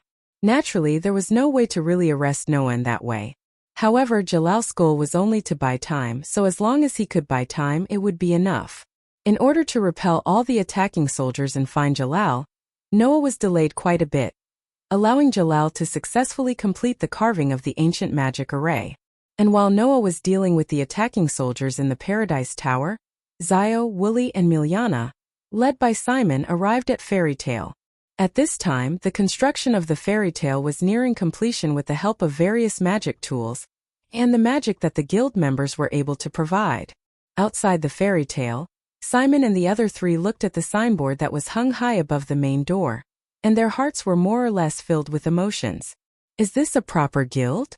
Wooly's eyes, which were like ornaments on his square face, widened. What a luxurious guild! Because of the expansion, Fairy Tale now looked like a huge castle. Looking at the huge castle in front of him, it was natural that Wooly, who had been living in the Tower of Paradise for the past 8 years, would be so excited. Zio was also excited. However, she was excited about something else. Sister. Zio had a complicated expression. Is Sister inside? Hey, are we really going to go in and find little Elu? Miliana asked Simon timidly. It's all little Elu's companions inside. Hearing this, the four of them once again had complicated expressions. Companions. In the past, weren't they also Elisha's companions? Let's go in. Simon took a deep breath. We also have to make some closure for our past. Zio, Wooly, and Miliana exchanged looks, mustered their courage and nodded. pushed the door that looked like a city's gate, and the four of them walked into the Paradise Tower. First, the four of them saw a place that looked like a commercial street. After passing through the place that looked like a commercial street, the four of them came to the interior of the guild with the door wide open. They went straight inside and came to the guild hall that looked more like an auditorium than a bar. There were tables and chairs lined up. Rebbe, who was sitting on a chair and chatting with Lucy, noticed Simon and the others and asked in confusion, "Who are those people? They're not from the guild, right?" "Huh." Lucy just noticed and made a sound of surprise. "It's true. What's the matter?" Naz, who suddenly stood on the table, said with some excitement, "Are they here to mess things up? They don't look like it." Gray also looked over, and his hands began to unconsciously pull at his clothes. "However, they do have a feeling of magic on them. They should be sorcerers. Be careful." Elisha. Hubby flew to Elisha, who was engrossed in eating cake, and pointed in the direction of the door with some mischievous intentions. "Someone is here to mess things up." Mess things up? Elisha turned her head in confusion. When she saw Zio, Simon, Willie, and Miliana looking around in the direction of the door, her eyes trembled and her pretty face changed drastically. She was stunned. "Welcome to Fairy Tale." Just as the people in the guild were whispering and Elisha was stunned, the signboard girls, Mira and Lisanna, came in front of the four of them. "Excuse me, is there anything I can help you with?" Mira greeted the four of them with a gentle smile. "Do you have any requests for us? If that's the case, you can discuss it with us." Lisanna also greeted them with a polite smile. "The president is not here now. If you want to ask Fairy Tale sorcerers for help, you can discuss it with us directly. We are not here to make a request." Simon stepped forward and spoke on behalf of the four of them. "We are here to look for someone." "Look for someone?" Lisanna was stunned. "Sister." Zio couldn't help but stand up. "It's Elisha. Is she here?" "Are you here to look for Elisha?" Mira was a little surprised and looked in the direction of Elisha. Following Myra's gaze, Simon and the others also turned their gazes and saw Elisha standing there in a daze. Although it had been 8 years, Zio, Simon, Willie, and Miliana all recognized each other at once, just like Elisha. Elisha. Simon, who had always been very calm, showed a rare trace of excitement. "Elisha." Willie didn't know whether to breathe a sigh of relief or a sigh. "Little Elu." Miliana called out. "Sister." Zio was the only one who stood there in a daze, not knowing how to react. "What's wrong?" Gray frowned and looked at Elisha. "Do you know each other?" Zio, Simon, Willie, Miliana. Elisha didn't answer Gray's question. Instead, her face was filled with a complicated expression, and even a trace of fear appeared in her eyes. Why are you?" Simon suppressed the excitement in his heart and regained his composure. He said to Elisha in a deep voice, "Let's talk about reunion later." "Elisha, we're here to tell you that your companion has broken into the Tower of Paradise and is planning to fight Jalal head-on." "What? What did you say?" Elisha finally stood up in shock and shouted anxiously, ignoring the fact that Simon's group of 4 had come here and making a living out of her various emotions. "My companion? Who is it?" "We don't know his name either." Simon shook his head. "All these years I've been collecting all kinds of information about Fairy Tale, but there's no mention of him. We only know that there's a pure white emblem on the back of his right hand. That's the emblem of your guild. The emblem is on the back of his right hand? Or is it pure white?" Lisanna interjected. "Could it be Big Brother Noah?" "Noah?" Elisha was completely confused. Why would Noah know about the Tower of Paradise? Why would Noah go to the Tower of Paradise? Why would Noah have a conflict with Jalal? "Although I don't know why he broke into the Tower of Paradise, he went looking for Jalal because of you, little Elu," Miriana said to Elisha. "We told him about what happened in the past and how you betrayed us and escaped from the tower alone. But he didn't believe us, so he went looking for Jalal." "Sister." Zio finally stood up and shouted with a face full of excitement. "You really didn't betray us." "Zio." Elisha lowered her head in pain. I think it's better to talk about it later." Willie nodded. "If we don't go to the Tower of Paradise now, That Noah guy might be killed by Jalal. Elisha raised her head abruptly, her original timidity and hesitation all gone, replaced by her usual sternness. I will never allow such a thing to happen. Chapter 407. The dazzling magic power that rose like a river of light gradually began to dim, and Noah's figure was once again exposed to the air. Phew! Noah let out a long sigh to ease the fatigue that arose from using a large amount of magic power to cast the super spell. He raised his eyes and looked forward. On the ground that was scattered with crystal shards, Jalal, who was charred black and smoking, lay there as if he was dead. The evil aura on his body had become so weak that even Noah could only detect a trace of it. Noah, who had remained silent, slowly lifted his feet and walked forward. It didn't take long for him to arrive in front of Jalal. He looked down at Jalal, who seemed to be dead. Every corner of Jalal's body was charred black, as if he had just been thrown into a fire to be burned. There was no pity in Noah's eyes. There was no hatred or resentment. There was only the usual calmness in his eyes. This man who ended up in such a miserable state was indeed amazing. He was able to drag Noah, who was several times stronger than him, into a battle of attrition. He was only defeated now. However, no matter how amazing he was, the result represented everything. At this moment, Jalal was neither a noble member of the council nor a domineering ruler of the Paradise Tower. He was just a loser. That was all. Ha! Ha ha ha. Perhaps he had sensed that Noah had come to his side. Jalal continued to laugh, but there was an unconcealable weakness and confusion in his voice. Fairy Glitter and Fairy Tale are two of the 3 super spells. It is a legendary super obliteration spell that can gather the light of the sun, moon, and stars and condense it into a merciless light that will never allow the enemy to survive. It is a super spell that can destroy all enemies. In the past 8 years, I have never slacked off on collecting information about the outside world. I also know that there are 3 super spells in the famous fairy tale, but the guild leader only has one of them. The other 2 super spells were completely buried with the death of the first guild leader. Jalal revealed a sadistic smile. If I remember correctly, Makarov's super spell should be Fairy Law. It is a legendary super trial spell that uses holy light to crusade against darkness. It targets everything that the caster considers to be his enemy, and destroys them mentally. I thought you would use this super spell, but I didn't expect you to use Fairy Glitter. It seems that the 3 super spells of Fairy Tale are about to reappear in the world. Hearing this, Noah didn't refute or agree. He only said this sentence in an indifferent tone. Your celestial spell is very powerful. Is it?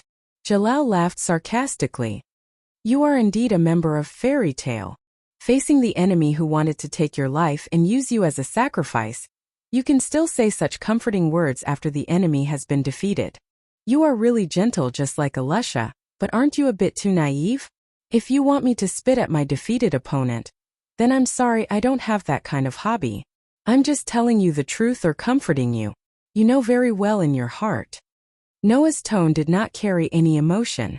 There was only a sense of authenticity, as if he was telling the truth. Whether I am naive or not, it is all up to you. So, what are you going to do next? Even though his voice revealed a hint of weakness that was difficult to hide, Jalal still seemed to be unwilling to show weakness in front of Noah, and laughed arrogantly. You want to take my life? Just because you deceived Elisha, used Elisha, and planned to take Elisha's life, I should take your life. Saying such a sentence, Noah looked forward, and a trace of coldness appeared in his eyes little by little. It's just that when I attack you, those sneaky rats won't mind taking the opportunity to ambush you, am I right? Hearing Noah's words, Jalal was stunned for a moment, but then he seemed to have realized something, and his face darkened. At the same time, in the place where Noah's gaze landed, a somewhat charming laughter echoed. As expected of the man who defeated both Jalal and Joseph. I didn't expect you to notice my presence. I only just arrived. Saying such a sentence in the shadow ahead, an enchanting figure accompanied by a magic circle appeared out of thin air. Under the rhythm of the magic circle from top to bottom, she gradually appeared before Noah's eyes. As expected, Sir Zeke's sudden disappearance was due to an unexpected situation at the Paradise Tower. I came to take a look out of curiosity, but I didn't expect to see someone who shouldn't be here. The enchanting figure Arutia held a crystal ball and bowed to Noah. "Nice to meet you, Sir Noah. Let's put it this way for now." "Arutia," Jalal said in astonishment. "Why are you here?" "Of course, I am here to witness the outcome of the unexpected situation." Arutia revealed a cute smile at Jalal, but that smile was just like a poisonous spider's. "In the end, Sir Jalal, you are indeed at the end of your road. But it doesn't matter, I have had a lot of fun in the past 8 years. Thank you very much for your company." "Fun?" Jalal's heart trembled. "So that's how it is," Noah suddenly said. "I have always been curious as to why Jalal, who was locked up in the torture chamber 8 years ago, would change so much. At first, I thought it was because he accidentally awakened magic and lost himself because his body and mind couldn't keep up with the power of magic. But now it seems that everything is your doing." What did you say?" Jalal showed a shaken expression, but what he got in return was Arutia's charming laughter. "Actually, there is nothing to hide." What Arutia said next was a severe blow to Jalal's evil body and mind. "I pretended to be Gerald's undead and brainwashed Jalal, instilling the obsession of resurrecting Gerald into his heart. For the past 8 years he has been—" At this moment Jalal felt as though his entire head had exploded, and everything went blank. However, neither Noah nor Arutia paid attention to Jalal, who was at the end of his road. Noah stared at Arutia and suddenly laughed. "In other words, in the end the one who caused Alusha so much pain was you?" Arutia grinned. "It's quite interesting, isn't it?" When these words came out of Urusha's mouth, a strong sense of crisis rose in her heart, causing her expression to stiffen. The look in her eyes changed drastically, and she took a step back without hesitation. Clang! At this moment, a dazzling sword light accompanied by a crisp sword cry suddenly appeared and slashed toward Urusha. Rip! Because she took a step back in time, the brilliant sword light flashed past her original position. It couldn't cut Arutia's body, but the front of Arutia's clothes were cut open. Feeling as though an ice-cold dagger had brushed past her body, Arutia's heart clenched fiercely. She couldn't care less about covering her exposed skin and raised the crystal ball in her hand. Future flash. The crystal ball lying quietly in Urusha's hand suddenly trembled. It suddenly split into dozens of crystal balls. Like cannonballs, the crystal balls flew against the atmosphere. Amidst the piercing sound of air breaking, the crystal balls ruthlessly shot in front of Urusha. Buzz! However, at the same time, an intricate magic array rotated in front of the crystal balls, suddenly releasing a burst of strong light. An extremely dazzling beam of light burst out from it, enveloping the dozens of crystal balls that were flying over. Bang! All the crystal balls exploded under the attack of the laser beam. Then the beam of light rushed toward Arutia without slowing down. Arutia's expression changed greatly. In the next moment, Arutia's figure was completely engulfed by the beam of light. Boom! A loud sound resounded through the Paradise Tower. Chapter 408. Boom! Amidst an astonishing loud noise, a bright beam of light blasted through the wall of the Paradise Tower and shot out from the inside. It was exposed to the sunlight and swept into the sky without slowing down, disappearing into the sky. Whoosh! In the spacious room on the top floor of the Paradise Tower, thick smoke, fire and strong wind were fluctuating in all directions like a typhoon. In the sharp sound of the wind, it blew to every corner. Bang! Jalal, who had collapsed on the ground, was unsurprisingly blown away and hit hard against a wall. Coo! Jalal, who had used up all of his mana and was unable to move due to the wounds all over his body, could only endure the excruciating pain of crashing into the wall. He let out a pained groan before softly sliding down to the ground. However, the pain from his body couldn't erase the impact on Jalal's heart at all. Under such circumstances, Jalal struggled to raise his head and looked at Noah, who was levitating in the air with the help of Feather of Death. There was a magic circle full of phosphorescent light rotating in front of Noah. Noah was holding a black knight's sword in his hand, and Jalal couldn't help but laugh bitterly. That sword, I've never seen it before. At this moment Jalal finally understood. In the previous battle, Noah was still holding back and not using any of his techniques. Jalal sensed an extraordinary aura from the Dark Knight's sword, which was engraved with mysterious runes on its body. Obviously, that sword was as extraordinary as it looked. In the previous battle, if Noah had used this sword, Jalal would have been defeated even faster. In addition, there was the Golden Wolf, which was so powerful that it could easily kill one of the top 10 Saint Master Magi, and the 3 great magic spells Fairy Tale, which was famous in the magic world. Noah Doria. Just how strong was this man? Noah didn't know about the shock and bitterness in Jalal's heart. At this time Noah, who was holding the knight's sword and floating in the air under the support of the magician in the form of Death Feather, said calmly with a magic circle rotating in front of him. His eyes were like arrows as he looked at the thick smoke in front of him. Come out! As soon as the voice faded, the smoke and dust in front of Noah became slightly chaotic. A figure with tattered clothes fell out of the smoke.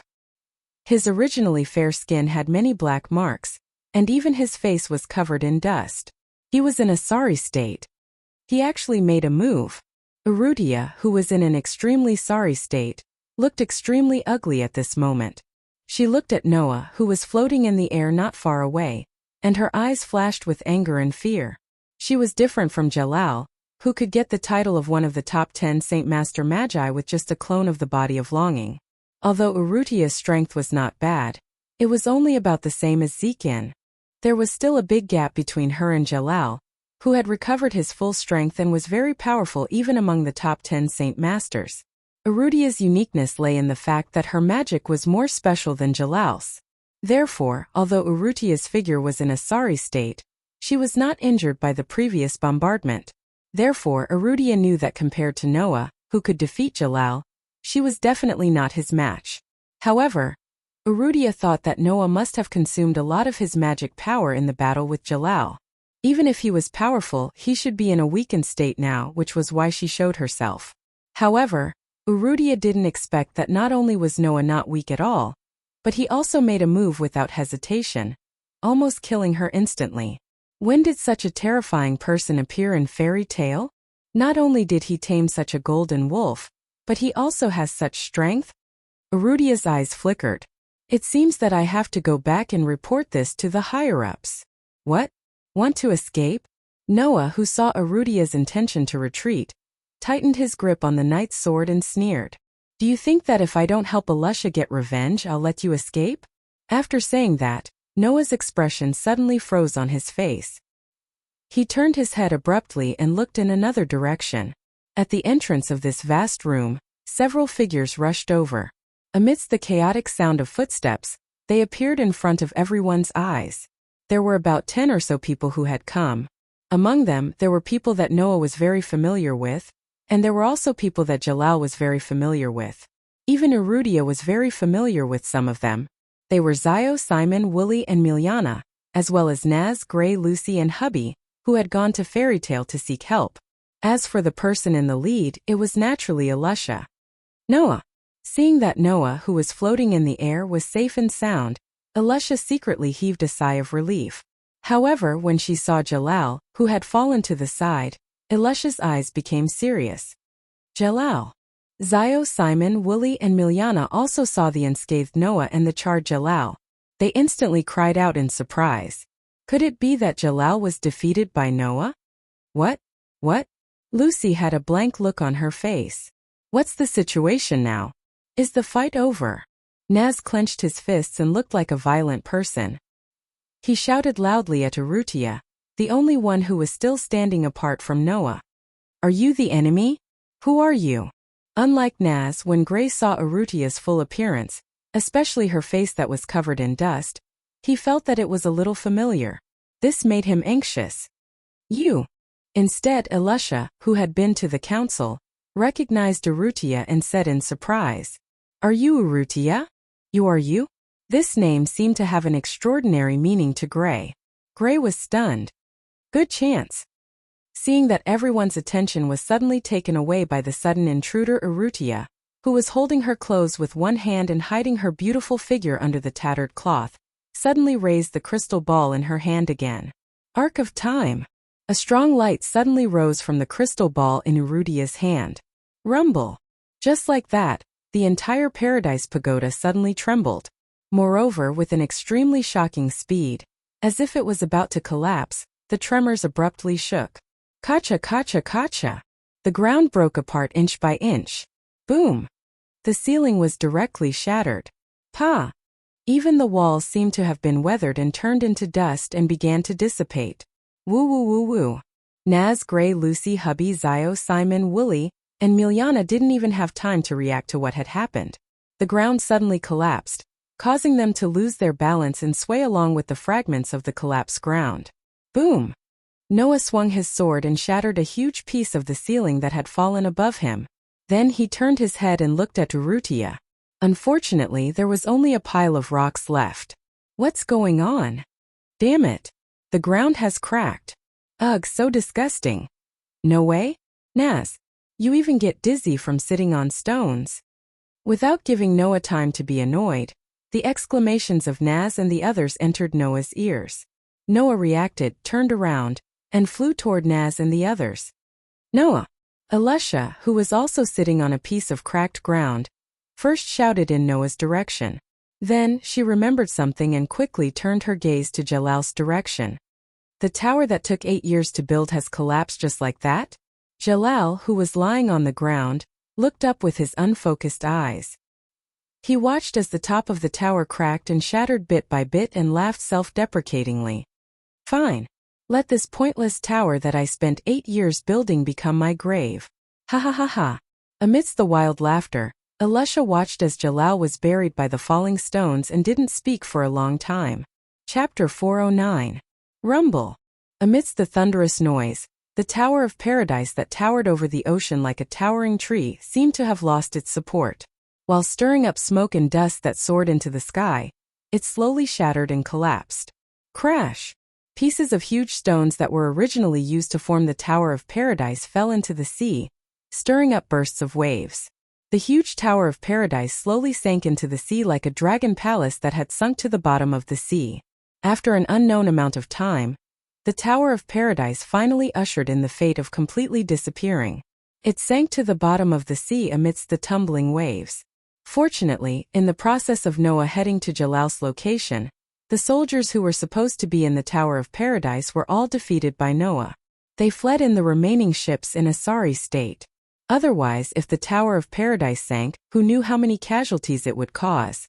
Not far from the Paradise Tower, a ship made of steel floated on the sea surface. With Noah as the leader, Alusha, Naz, Gray, Lucy, Hubby, Zio, Simon, Willie and Miriana were all sitting on the steel ship transformed by the magician.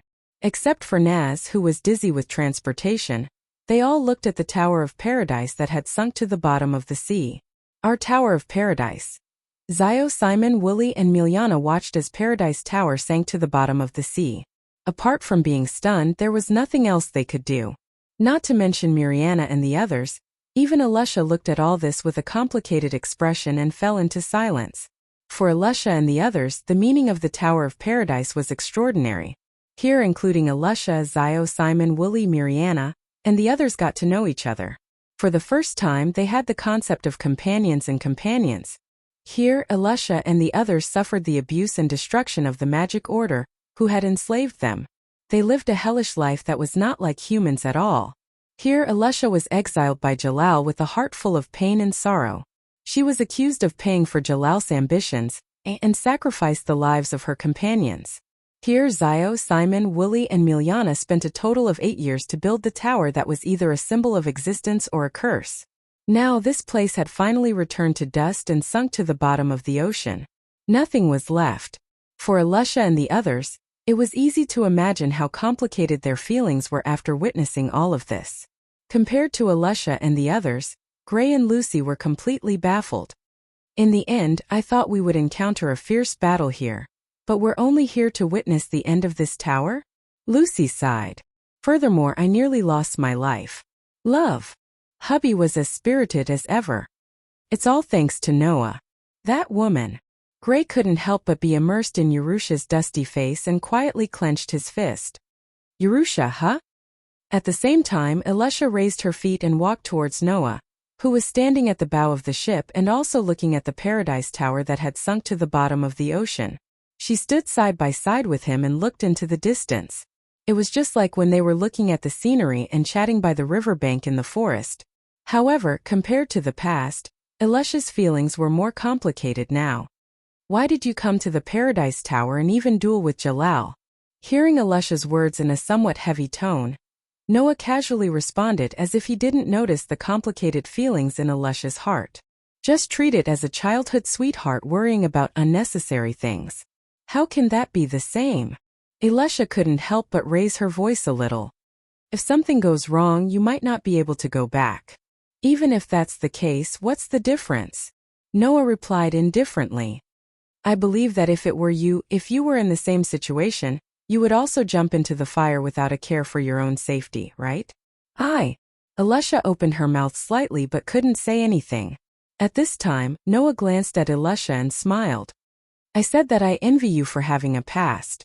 I also said that no matter if it's a painful past, a sad past, or a despairing past, it's all evidence to prove your existence, right? Elisha couldn't help but be startled. Actually, there's something I didn't say after that. Under Elisha's startled gaze, Noah smiled freely. That smile was deeply imprinted in Elisha's heart. Although I envy you for having a past that can prove your existence, if it's possible, I really don't want it to exist. As proof of your existence, you only need a fairy tale. And that's enough. You only need a fairy tale. And that's enough. Elisha lowered her head and repeated this sentence in a whisper. You only need a fairy tale. And that's enough. Yes.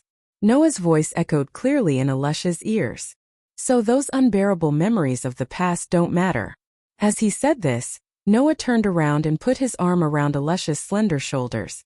He turned Elisha around to face another direction. Of course, I'm not asking you to abandon all of your past. You still have responsibilities that you need to complete. Hearing this, Elisha came back to her senses and looked ahead. Immediately, she saw Zio, Simon, Wooly, and Miliana staring blankly in the direction of the Paradise Tower that had sunk to the bottom of the sea. Their faces were filled with confusion and emptiness. Unlike you, there's really no evidence to prove their existence. Noah sighed.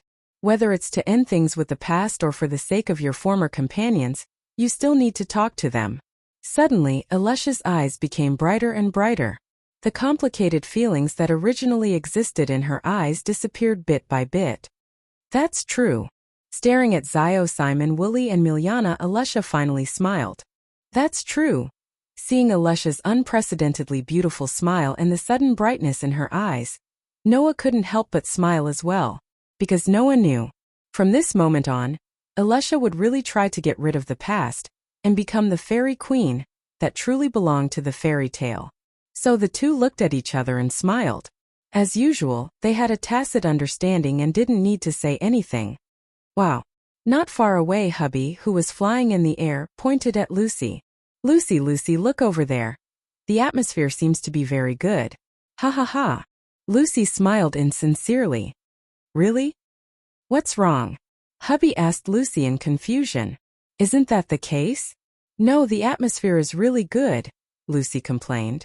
But when I think about how one of the protagonists already has a girlfriend, or even two, I don't think it's romantic at all. Oh. Hubby covered his mouth and snickered. Lucy, are you jealous? No way. Lucy blushed and glared at hubby. What are you talking about, stinky cat? There's something.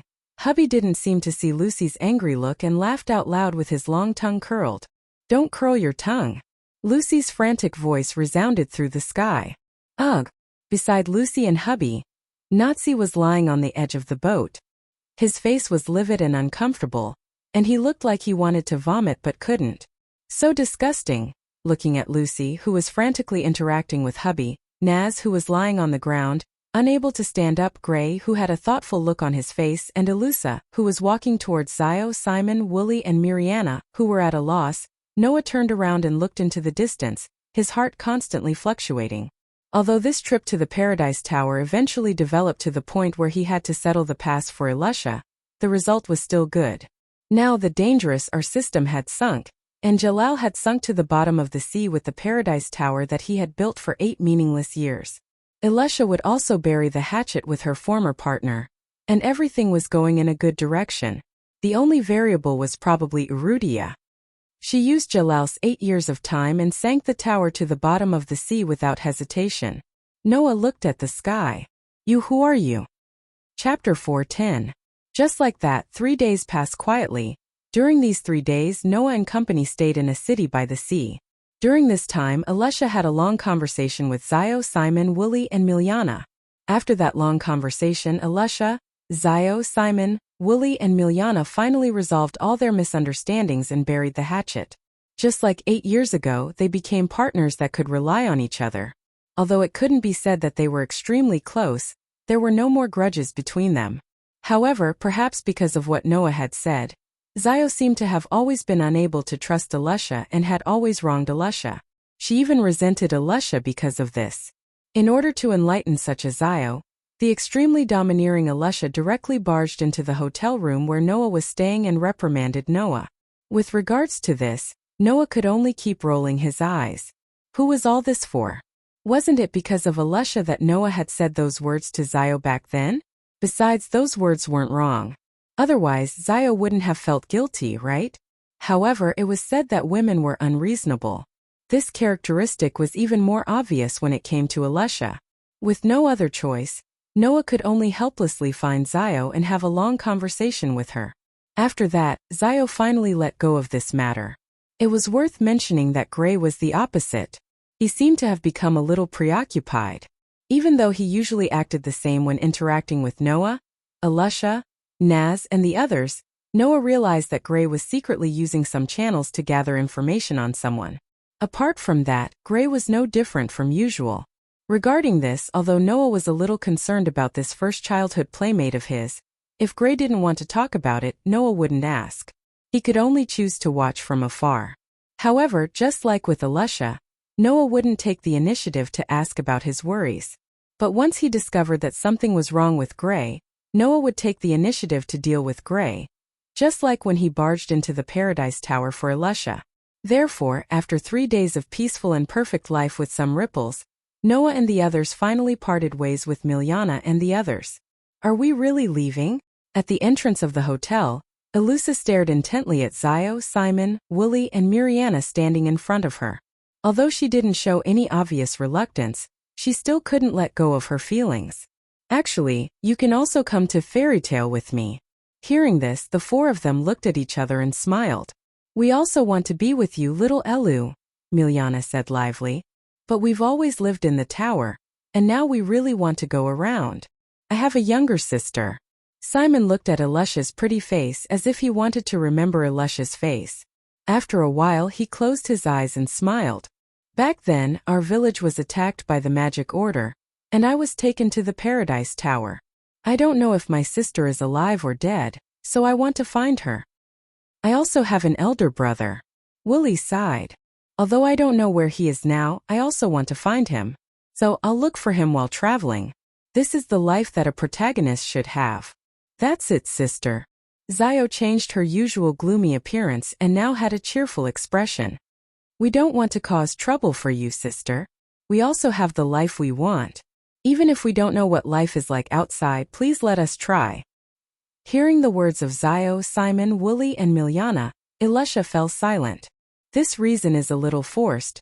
Gray, who was quietly watching this scene from the back, said softly, if you really want to find your sister or brother, coming to Fairy Tale should be faster. If you ask the guild leader, you will definitely be able to find them. Indeed, the guild leader has dealings with the guild leaders of many large guilds. If you spread the news to find them, it will definitely be more useful than them looking for them themselves, Lucy said in confusion. Why do you still choose to leave? If I have to say it, there must be a reason. Noah shook his head and sighed. Simon and the others have never lived outside. If they want to adapt, it will definitely take a long time. And for these former companions, Alessia will do her best. But in that case, it will really be them causing trouble for Alessia, so they want to leave, right? There was another reason that Noah didn't mention. Apart from Simon, in the past 8 years, Zio, Wooly, and Miljana had always believed that Alessia had abandoned them and fled alone. Now, although the truth was out, these people would still feel guilty toward Alessia and wouldn't know how to interact with Alessia. In addition, knowing that Alessia had been hiding this painful past for the past 8 years, Simon and the others would decide to leave, right? After all, to Alessia, Zio, Simon, Wooly, and Miljana were the representatives of that painful past. If she kept looking at their faces, Perhaps she would never be able to forget them, right? I can understand Simon and Willie's feelings. At this moment, Naz did not have his usual sloppy attitude and said very seriously, like them, I've always wanted to find Ignir. Love. Habby raised his hand. So we can't stop them. Then, I hope they can live better in the future. Lucy sincerely hoped. After all, they are already very pitiful. Noah, Naz, Gray, and even Habby nodded. Noah. Simon suddenly called out to Noah. Can we talk alone? With me. Noah was startled, but he still nodded. No problem. Under Simon's lead, Noah came to a place a little further away from Alicia and the others. As soon as he opened his mouth, Simon said something that stunned Noah. Actually, I've always liked Alicia. Ever since I was a child. Like? Alicia? Noah was a little stunned, as if there was no way to connect these two words together. That didn't mean that Alicia wasn't charming and wasn't worthy of others' liking. On the contrary, Alicia was really beautiful based on appearance alone. Otherwise, she wouldn't have received the title of Fairy Queen. It was just that Alicia's usual style of doing things was too straightforward and valiant, making it difficult for people to associate her with love. Don't be so surprised. Although I like Alicia, I never thought of being with Alicia as a lover. For us, that's definitely not the best relationship. Simon smiled freely. Moreover, I can also see that Alicia only treats me as a companion, a close friend or a brother. There is no other meaning, so I will hide this feeling in my heart. If it's your choice, I naturally won't raise any opinions. Noah scratched his cheek and said in confusion, But why did you tell me this? Hearing this, Simon turned his head and fixed his gaze on Noah. It was only when he saw that Noah was a little uneasy that he spoke up helplessly. Because I can see that Alicia treats you differently from others. Alicia treats me differently. Noah was surprised. How is it different?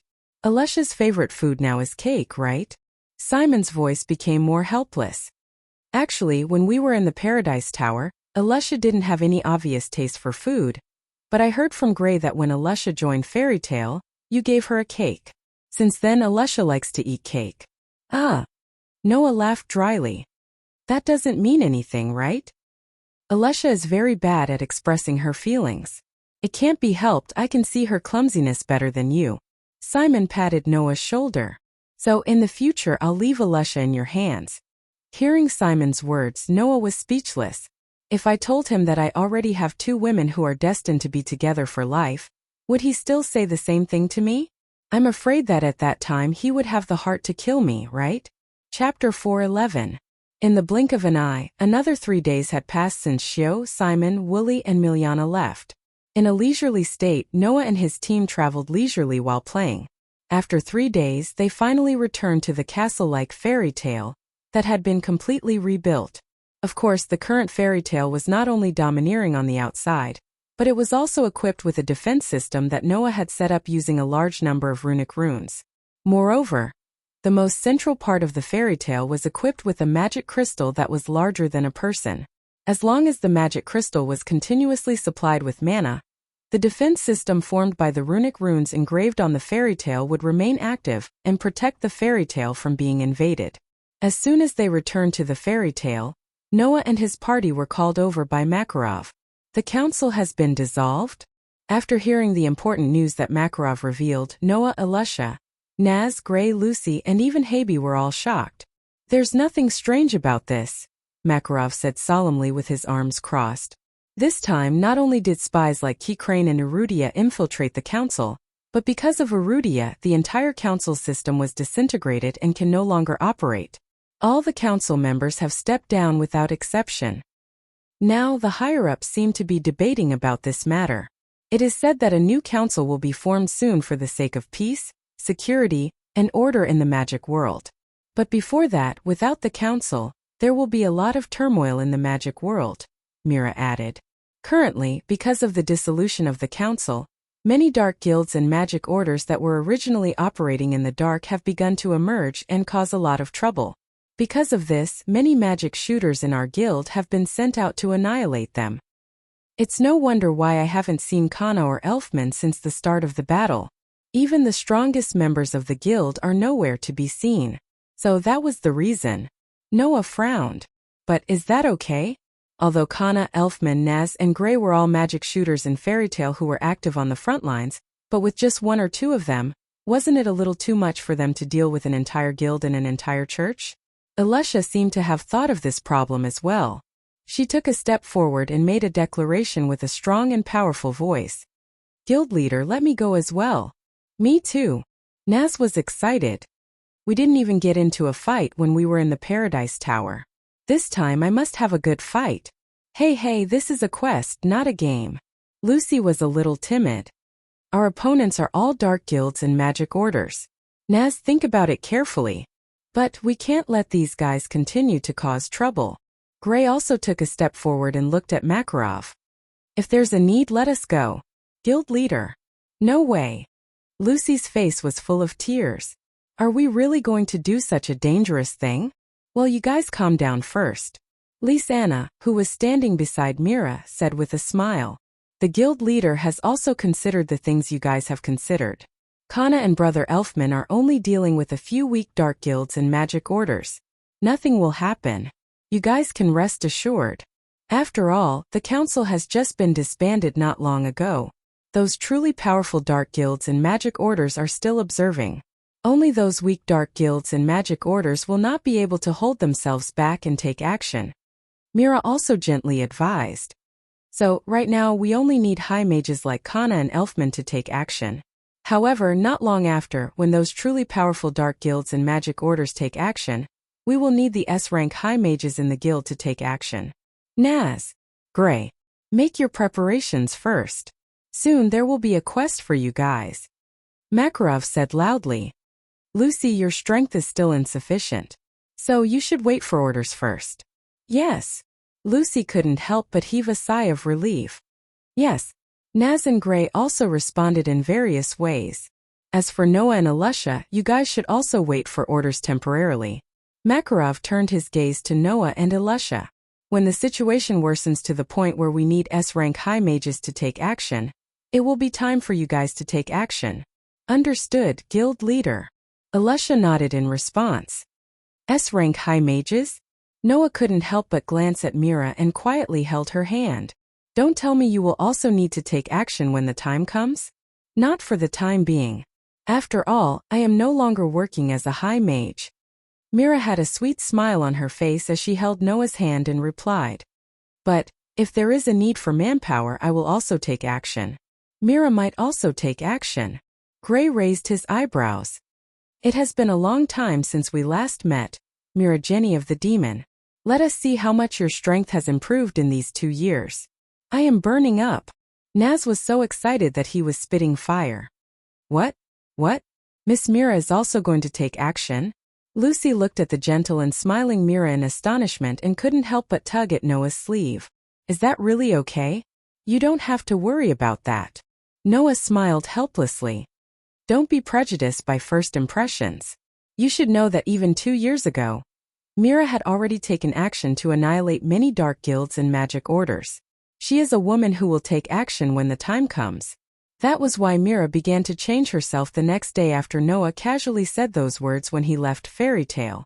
Moreover, when Noah returned, even if she knew that Noah had a relationship with Lysana, Mira still did not hesitate to take action. She was so tempting that Noah could not resist and devoured her completely. In this regard, Noah could only say that even if she really showed her gentleness, the valiance in the depths of Myra's heart still existed. However, I really didn't expect that Zekline was actually just Jalal's body of remembrance. A body of remembrance that only inherited half of his mana was able to obtain the title of one of the 10 saints. That Jalal really isn't simple. At this point, Makarov looked at Noah with gratification. To be able to defeat Jalal, your growth is greater than I imagined. Perhaps you already have the strength to contend with Gildas. Hearing that, Elisha and the others turned their gazes to Noah. Looking at Noah's face that was more mature than before, their hearts were abnormally excited. Back then, the child who couldn't even learn magic, and could only tremble in fear and train his mana control had finally grown to the level of the strongest archmage in Fairy Tail. Time really passed by very quickly. Even Mira and Lysana exchanged glances and smiled at each other, faintly feeling somewhat proud of themselves. For Mira and Lisa, praising Noah was even more delightful than praising themselves. Gildas, huh? Noah stretched out his hand and looked at it. After a while he suddenly smiled, letting his palm blossom with a brilliant white light. That was the sign of shattering magic. Then Noah tightly clenched his hand that was blossoming with brilliant white light, a look of confidence in his eyes. In order to thank him for teaching me this spell, when he returns, I'll let him see my growth. Hearing the confidence in Noah's words and feeling the powerful mana emanating from Noah's clenched hand, the surrounding companions felt their emotions being stirred up, their blood boiling. Even Makarov smiled faintly and closed his eyes in gratification. I've really gotten old. As he said that, Makarov seemed to have suddenly thought of something. He glanced at Noah and coughed, drawing everyone's attention. Oh right. Recently, 2 new members joined our guild. Let me introduce them to you. Apart from Mira and Lisa, everyone else was stunned when they heard that. Chapter 4:12. Although it could not be said that there were new members joining Fairy Tale every day, there would usually be new members every once in a while. For example, Lucy, it seemed that Naz had met her outside by chance and brought her back. From then on, she had joined the Fairy Tale. Generally speaking, when there were new members joining, other than Mira and Lisa who were responsible for branding the guild's emblem, everyone else would slowly become familiar with them and would never have the habit of introducing them. However, looking at Makarov's serious attitude, it seemed that the new member joining this time was not an ordinary new member. Obviously, the other party's background was definitely not simple. Who could it be? Driven by such thoughts, everyone, including Noah, became curious. However, in the next second, Noah's eyes narrowed and he frowned. He slowly turned his head and looked behind him. Following Noah's gaze, Alusha, Naz, Gray, Lucy, and the others looked behind him. When they saw the scene in front of them, they were all stunned on the spot. They saw that under Makarov's instructions, 2 figures got up from the table at the side and walked in front of everyone. They were a man and a woman who were about the same age as Noah and the others. Among them, the man had long black hair that was slightly curled up like spikes. His ears, eyes, and nose were pierced with some iron nails. He wore a suit full of metallic quality, and on his left shoulder was a guild emblem with the words Fairy Tale. The woman had short hair that did not reach her shoulders. Her eyes were blue, and she was also wearing a blue and white princess dress and rain boots. She even had a hat on her head. She looked quite cute.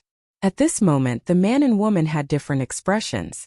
The man who looked like a bad girl was staring at Noah. His gaze was very sharp, and there were fluctuations in his emotions, but more importantly, there was a serious expression. The woman, on the other hand, was the complete opposite. Not only did she look a little timid, she also looked at Noah with a frightened expression. It was as if she had encountered a terrifying monster. It even made people feel that she had a psychological shadow. Who? Naz, Gray, Lucy, and the others who had not seen this man and woman before were a little confused. Only Alusha frowned. She felt that this man and woman looked familiar, as if she had heard of them before. This was only natural. After all, as the man who was known as the strongest sorcerer in Phantom Lord, and the woman who was once one of the 4 elements in Phantom Lord, this man and woman were quite famous. Because of Noah, the people here had never personally met this man and woman. However, Alusha, who often wandered outside, had more or less heard the people outside discussing the appearance of this man and woman. It wasn't strange that she found them familiar. Only Noah's eyes gradually turned cold as he looked at the man who was staring at him, and the woman who was looking at him in fear. So it's you. Phantoms Gadjaloo and Jubian. What? Lucy couldn't help but cover her mouth as she looked at Gadjaloo and Jubian in disbelief. They're phantoms, people. You dash. Gray also opened his eyes wide. He suddenly stepped forward, tensed up, and even clenched his fists. Are you the ones who destroyed our guild? Iron Destruction Dragon Sorcerer Gadjaloo and 4 Elements Jubian. Alusha finally remembered the identity of these 2 people, and her pretty face sank. The so-called newcomers, are you referring to you? Bastard! Naz's veins even popped out on his forehead as he roared at Makarov. They want to join our guild. Don't joke around. All of a sudden, the atmosphere of the entire scene became heavy. Ma. Lisa quickly came out to smooth things over. Everyone calm down first. Calm down, okay? Mira also reached out and pulled Noah, shaking her head at Noah. Needless to say, what she meant was obvious. This made Noah look at Mira and Lisanna with some surprise. Mira and Lisanna don't have any objections? Mira didn't know if she saw through Noah's thoughts, but she spoke softly. This is the president's idea. Brother Noah. Lisanna also spoke. Let's hear what the president has to say first. Humph, you don't have to have such a big reaction. I chose to come to Fairy Tale myself. Gadjaloo sneered, but there was no smile in his eyes as he still stared at Noah. He even reached out and touched his chest. You gave me such a big gift and then disappeared. Aren't you too unreasonable? Hearing this, Noah raised his eyebrows. In other words, Gadjaloo was planning to seek revenge? That? Jalibian came with Mr. Gadjaloo. Jalibian glanced at Noah with fear and said uneasily, Our guild has been disbanded, and we have nowhere to go. This sentence made the anger in the hearts of Alusha, Naz, Gray, Lucy, and the others dissipate a lot.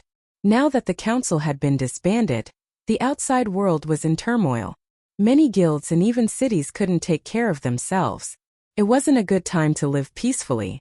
And as the former high mages of Phantom Lord, Gadjaloo and Jalibian's situation was definitely worse. It couldn't be helped.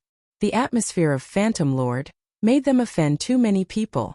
After Joseph's death, many branches were attacked by the Dark Guilds, causing them to be forced to disband. Now that a large number of Dark Guilds and magic orders were taking the opportunity to emerge as the high mages of Phantom Lord, it was very likely that these Dark Guilds would find trouble with them. It was unlikely that they could stay still. Under such circumstances, presumably, even if Gadjaloo and Jalibian wanted to join other guilds, they wouldn't dare to accept these two if they didn't have the confidence to shock those small guilds. So Gadjaloo and Jalibian chose to join Fairy Tale, right? Well, that's how it is, Makarov said calmly. Although they were enemies in the past, it was only hostility. Phantom has been disbanded, and they are excellent high mages. We have no reason to refuse them joining. Don't joke around. Naz was the first to stand up and shouted at Makarov. They're the ones who destroyed our guild. He. Hearing Naz's words, Gadjaloo laughed strangely. Didn't your guild destroy our guild as well? This sentence made Alusha and the others speechless. Noah looked straight at Gadjaloo and Jalibian, and then at Gadjaloo, who was looking at him without showing any weakness, and Jalibian, who was full of fear. After a while he shrugged. Forget it. You guys are right.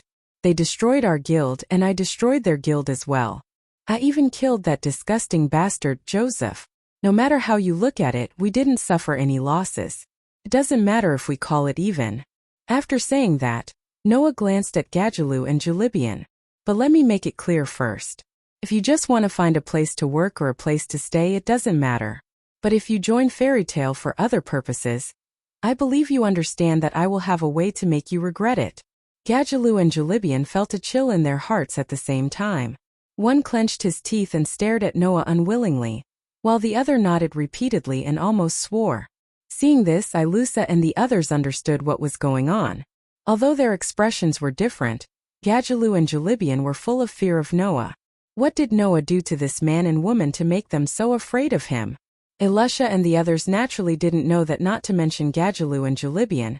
Even the rest of the Phantom High Mages were completely afraid of Noah after the one-sided and overwhelming battle last time. After all, Noah's strength was too terrifying, and they couldn't help but fear him. Chapter 413. This was a room on the top floor of Fairy Tale. The size of the room wasn't very large, only about the size of a normal family's room. The furniture inside was unusually neat.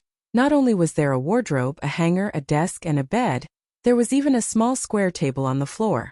The surroundings were paved with white stone tiles, and the lighting was excellent. There was also a glass door leading to the outside, and outside was a small balcony. Under Lisanna's lead, Noah came to the room.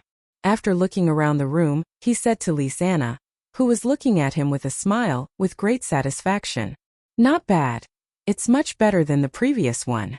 Previously, in Fairy Tale, Noah's room not only had walls and floors made of wood, even the furniture was only equipped with a wardrobe, a hanger, and a bed. It couldn't be compared to this room at all. Of course, Noah had a separate house in the world of Pitch Black Bullet, and under Lilith's influence, the dormitory in Absolute Dual Blades was transformed into a luxurious suite. Even in the world of Night of the Magi, he lived in a mansion. Compared to those, this room naturally couldn't be compared. However, as a residence that he didn't know if he could live in for long periods of time, Noah was already very satisfied to have this kind of scale. Compared to Noah, Lysana felt that it wasn't enough. Is this really okay? Lysana said with some regret. It's rare for the guild to be rebuilt, Brother Noah. Actually, you can also ask for a bigger room. The guild leader definitely won't reject your request. What do I need such a big room for? Noah came in front of Lysana and pinched her cute little nose. As long as it's comfortable. Don't pinch, what if you break it? Lysana first rebuked Noah's hand, then angrily glared at Noah. It's good to decorate it a bit more luxuriously. Wouldn't that make it more comfortable? Hearing this, Noah bitterly smiled. Looking at the rebuking Lysana, he felt more or less complicated. The reason why Noah didn't ask for a luxurious room was because he didn't know if he could live in it for long periods of time. As the one and only chosen by the world, the so-called beloved, Noah could travel between different worlds. Although he wanted to stay in Fairy Tale and stay in his home, when he thought of those broken feathers in between worlds, Noah could not sit still. Those worlds that were like children yearning for Noah's restoration made Noah unable to sit idly by. Therefore, Noah might not be able to stay in this world for a long time. Soon, he would have to go out and travel to various worlds again. Since he couldn't stay in Fairy Tale for long periods of time, wouldn't asking for a room that was too big be a burden to Mira and Lysana? After all, once Noah left, given how much Mira and Lysana loved Noah, they would definitely clean his room every day like before. That way, Noah would rather have his room be smaller so that Mira and Lysana wouldn't have to work too hard. Noah had wanted to say this to Lysana, but when he thought of how anxious and worried the two sisters had been when he asked them to leave the Paradise Tower, Noah felt as if his chest was blocked. No matter what, he had an indescribable feeling. This made Noah realize something. It was different from before. Now, not only did he have a family, he also had a lover. If Zhang Tai left, Mira and Lysana would definitely send off their other halves with smiles like two loyal and virtuous wives while staying at home and worrying about Noah, who was away from home and waiting for Noah's return all the time. When he thought of this, Noah's heart ached, and he had the urge to not leave. Lysana seemed to have noticed that something was wrong with Noah, so she asked suspiciously, "Big brother Noah, what's wrong with you?" Lysana. Under the control of an indescribable emotion, Noah scratched his cheeks, hesitated for a while, and tentatively asked such a question. "Can I ask you a question?" Hearing this, not only did Lysana not reveal a look of doubt, she instead stared at Noah's deep black eyes, as if she wanted to see through Noah's heart, her gaze full of aggression. Under the gaze of Lysana's unusually aggressive gaze, Noah couldn't help but turn his head away. That was a natural reaction caused by guilt. Seeing Noah's appearance, Lysana suddenly smiled, and her smile was exceptionally gentle like Myra's. "Let me guess what Big Brother Noah wants to ask." Saying such a sentence, Lysana playfully smiled. "Big Brother Noah must want to ask me if you need to leave for a period of time like before, what will Sister Mira and I think, right?" "You?" Noah couldn't help but be stunned. "You know? I don't dare to say that I can definitely guess what you are thinking, but I am definitely the most likely person to guess it among all the people you know." Lysana put her hands behind her back, bent forward and met Noah's gaze, her eyes as gentle as water. "Don't underestimate me and Sister Mira. We are the people closest to you in this world." "The people closest to me in this world?" Noah was slightly stunned. "Isn't that the case?" Lysana met Noah's gaze with a blissful smile. "After all, Big Sister Mira and I have slept on the same bed and pillow with you before. This is the so-called people who share a pillow. As pillow companions, how can I not notice that the person closest to me on the other side has something on his mind?" Lysana revealed a sly look. "That's why no matter how well someone conceals it, they will eventually be discovered. That's the principle, Big Brother Noah." "What are you talking about?" Noah didn't know whether to laugh or cry. Only then did Lysana put away her sly and playful look and smile at Noah with a hint of reluctance. "Big Brother Noah, actually Sister Mira and I have talked about the same thing in private, and we have already come to a conclusion. After saying that, Lise Anna took a step forward and leaned into Noah's embrace. She greedily took in a breath and let the familiar smell of Noah waft into her nose. Then, an unprecedentedly gentle voice sounded in Noah's ears. "We know that Big Brother Noah is very impressive, more impressive than your grandfather, President Makarov, more impressive than your brother Lax's, more impressive than Kilda's, more impressive than Mishgang, more impressive than Alusha, more impressive than Naz, and more impressive than Gray. With such an impressive Big Brother Noah, you will definitely have a lot of hard work to complete. This is what Sister Mira said, the greater the power, the greater the responsibility," Lise Anna said with a hint of nostalgia. "That's why, Big Brother Noah, Sister Mira and I don't want to be a burden to you. Do whatever you want to do. No matter how long it takes, Sister Mira and I will be here waiting for you to come back. Always, always." After saying that, she raised her head and her eyes, which were rippling with strange emotions, met Noah's eyes. "Big Brother Noah, don't forget that we're still waiting for you here. No matter how far you go, you have to come back." Every single word of hers pierced into the depths of Noah's heart in the most direct way, causing Noah's pity for the two of them to erupt in an instant. At that moment, Noah hugged her tightly with almost all of his strength. "Ugh!" Lise Anna let out a muffled gasp, but didn't resist at all as she endured Noah's strength. She let out a sound of happiness and suffering. "Big Brother Noah, you're using too much strength." Not only did that not make Noah relax, he even increased his strength. Driven by the pity in his heart, he couldn't hold himself back and carried her towards the bed. Wait. Big Brother Noah, what are you doing? Don't. It's still daytime. Ugh. Not long after, her shy voice echoed in the newly constructed room as pieces of clothing fell to the ground. A short while later, a series of even more embarrassing panting and crisp knocking sounds could be heard, turning the day into a pink one. Chapter 4:14. About 4 to 5 hours later, Noah came down from upstairs with a refreshed expression and returned to the hall on the first floor of Fairy Tale.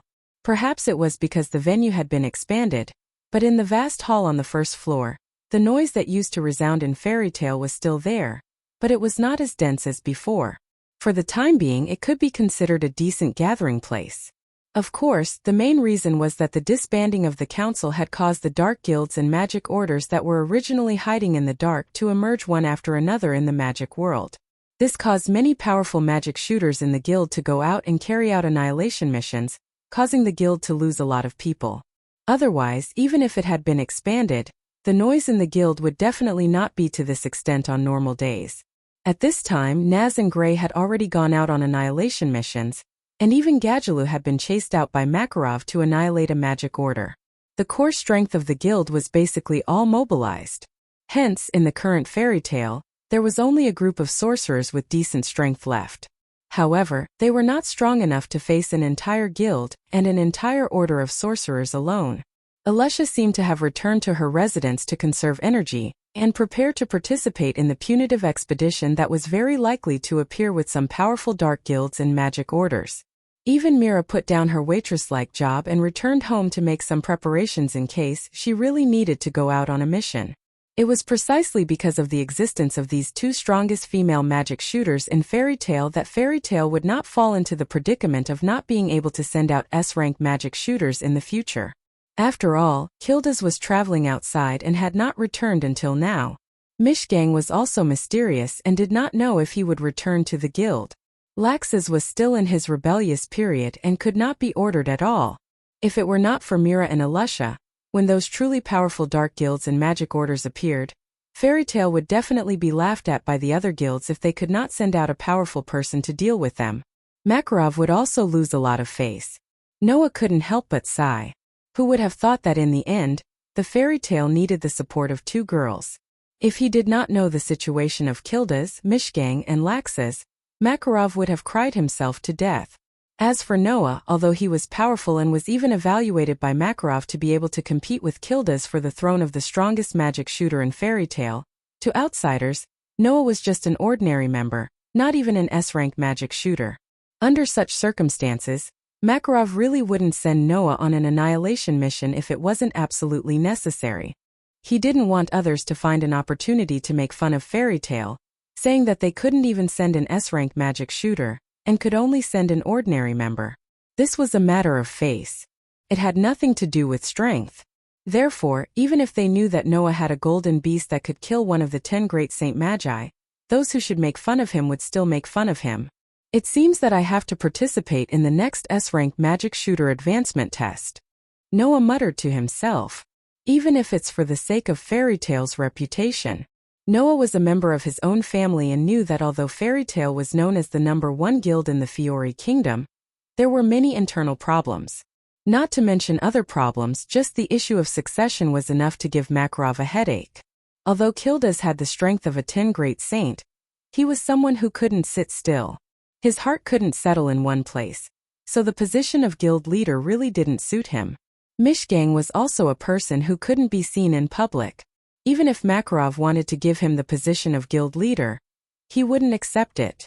Needless to say, Laxus had a twisted mind. If he inherited the guild, it would definitely cause Fairy Tale to fall apart. As for Mira, because she had been assisting Makarov for a long time, she was quite familiar with the position of guild leader. However, she didn't have the intention to inherit the position.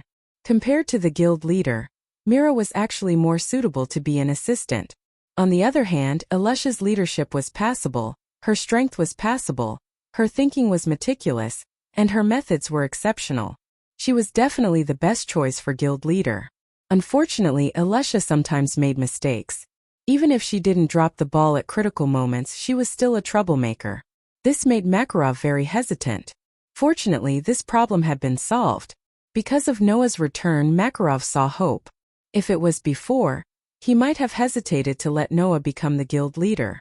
After all, Noah also had many areas where he wasn't mature. But after traveling through several worlds, especially the experience in the world of Black Bullet, Noah had already been reborn. Otherwise, he wouldn't have been able to lead another Fairy Tale. Makarov already had the intention to pass the position to Noah. This was something that everyone in Fairy Tale could vaguely see the trend of. Noah naturally knew about this matter, and also had the idea of sharing the burden with his grandfather. Therefore, even now, he had begun to consider various matters in Fairy Tale. If grandfather makes me the guild leader, and the guild leader is a guy who isn't even an S-rank magic shooter, many guilds who are eyeing Fairy Tale covetously will definitely take the opportunity to cause trouble. Noah suddenly smiled. Of course, I won't let the guild leader of Fairy Tale be a mere S-rank magic shooter. One of the 10 great holy magi. This was the highest honor that a magic shooter could obtain in the magic world. It was precisely because the guild's leader was one of the 10 great saint magicians, Fairy Tale and Phantom Lord, that the guild's fame had spread far and wide. The reason why Fairy Tale and Phantom Lord could compete for the position of the #1 guild in the Fiori Kingdom was not only because of the guild's strength, but also because the guild leader was one of the 10 great holy magi, enough to intimidate everyone. This could be seen from the fact that the moment Joseph died, the Phantom Lord was disintegrated by someone else.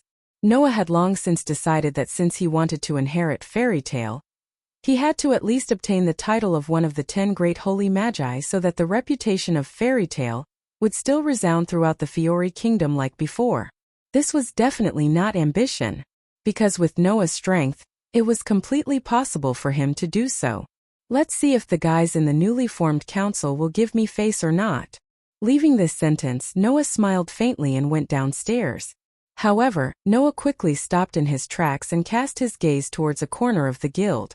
There Julian, who had just joined Fairy Tale, not long ago, sat at the table and looked at the guild members who were chatting excitedly around him.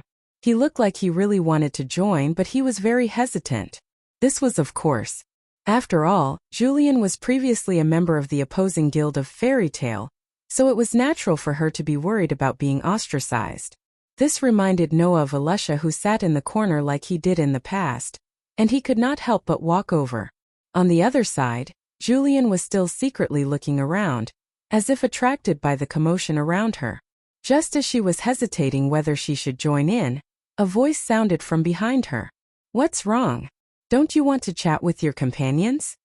Julian had not heard this voice many times, but it was so familiar that it made her heart skip a beat. At that moment, Julian stiffened her head and slowly turned around. When she saw Noah's familiar face, her pair of cute eyes widened, and even her delicate body trembled. Her mouth opened and closed like a goldfish, and she was stunned for a moment. Noah couldn't help but feel amused. This girl seemed to be quite interesting. Chapter 4:15. Na na na na na no no Lord Noah. Under Noah's gaze, Julian jumped up from her seat in an exaggerated manner and subconsciously distanced herself from Noah. Her eyes and face were full of fear. Why are you here? Seeing Julianne's exaggerated and frightened appearance, Noah couldn't help but feel a little awkward. It seems that the last time I caused such a huge ruckus in Phantom Lord, it seemed that it had left an indelible shadow in this girl's heart. Noah could understand this point. At that time, his attitude and actions were quite strong and shocking. It couldn't be helped that it made people fear him after the incident. But even so, there was no need to face him like he was an executioner who killed without batting an eyelid, right? Wasn't it a little too exaggerated? In fact, Noah didn't think about how exaggerated his actions were at that time. In the blink of an eye, he defeated all the magic shooters in the Phantom Lord Guild. In the blink of an eye, the strongest sorcerer in the Phantom Lord was severely injured. In one move, he took down Gadjaloo and the Four Elements. He turned around and left without saying a word. He even blew up the Phantom Lord's Guild building, leaving behind only a pile of rubble and bricks. Under such circumstances, the Phantom Lord Guild suffered a lot of casualties, especially the most seriously injured Gadjaloo.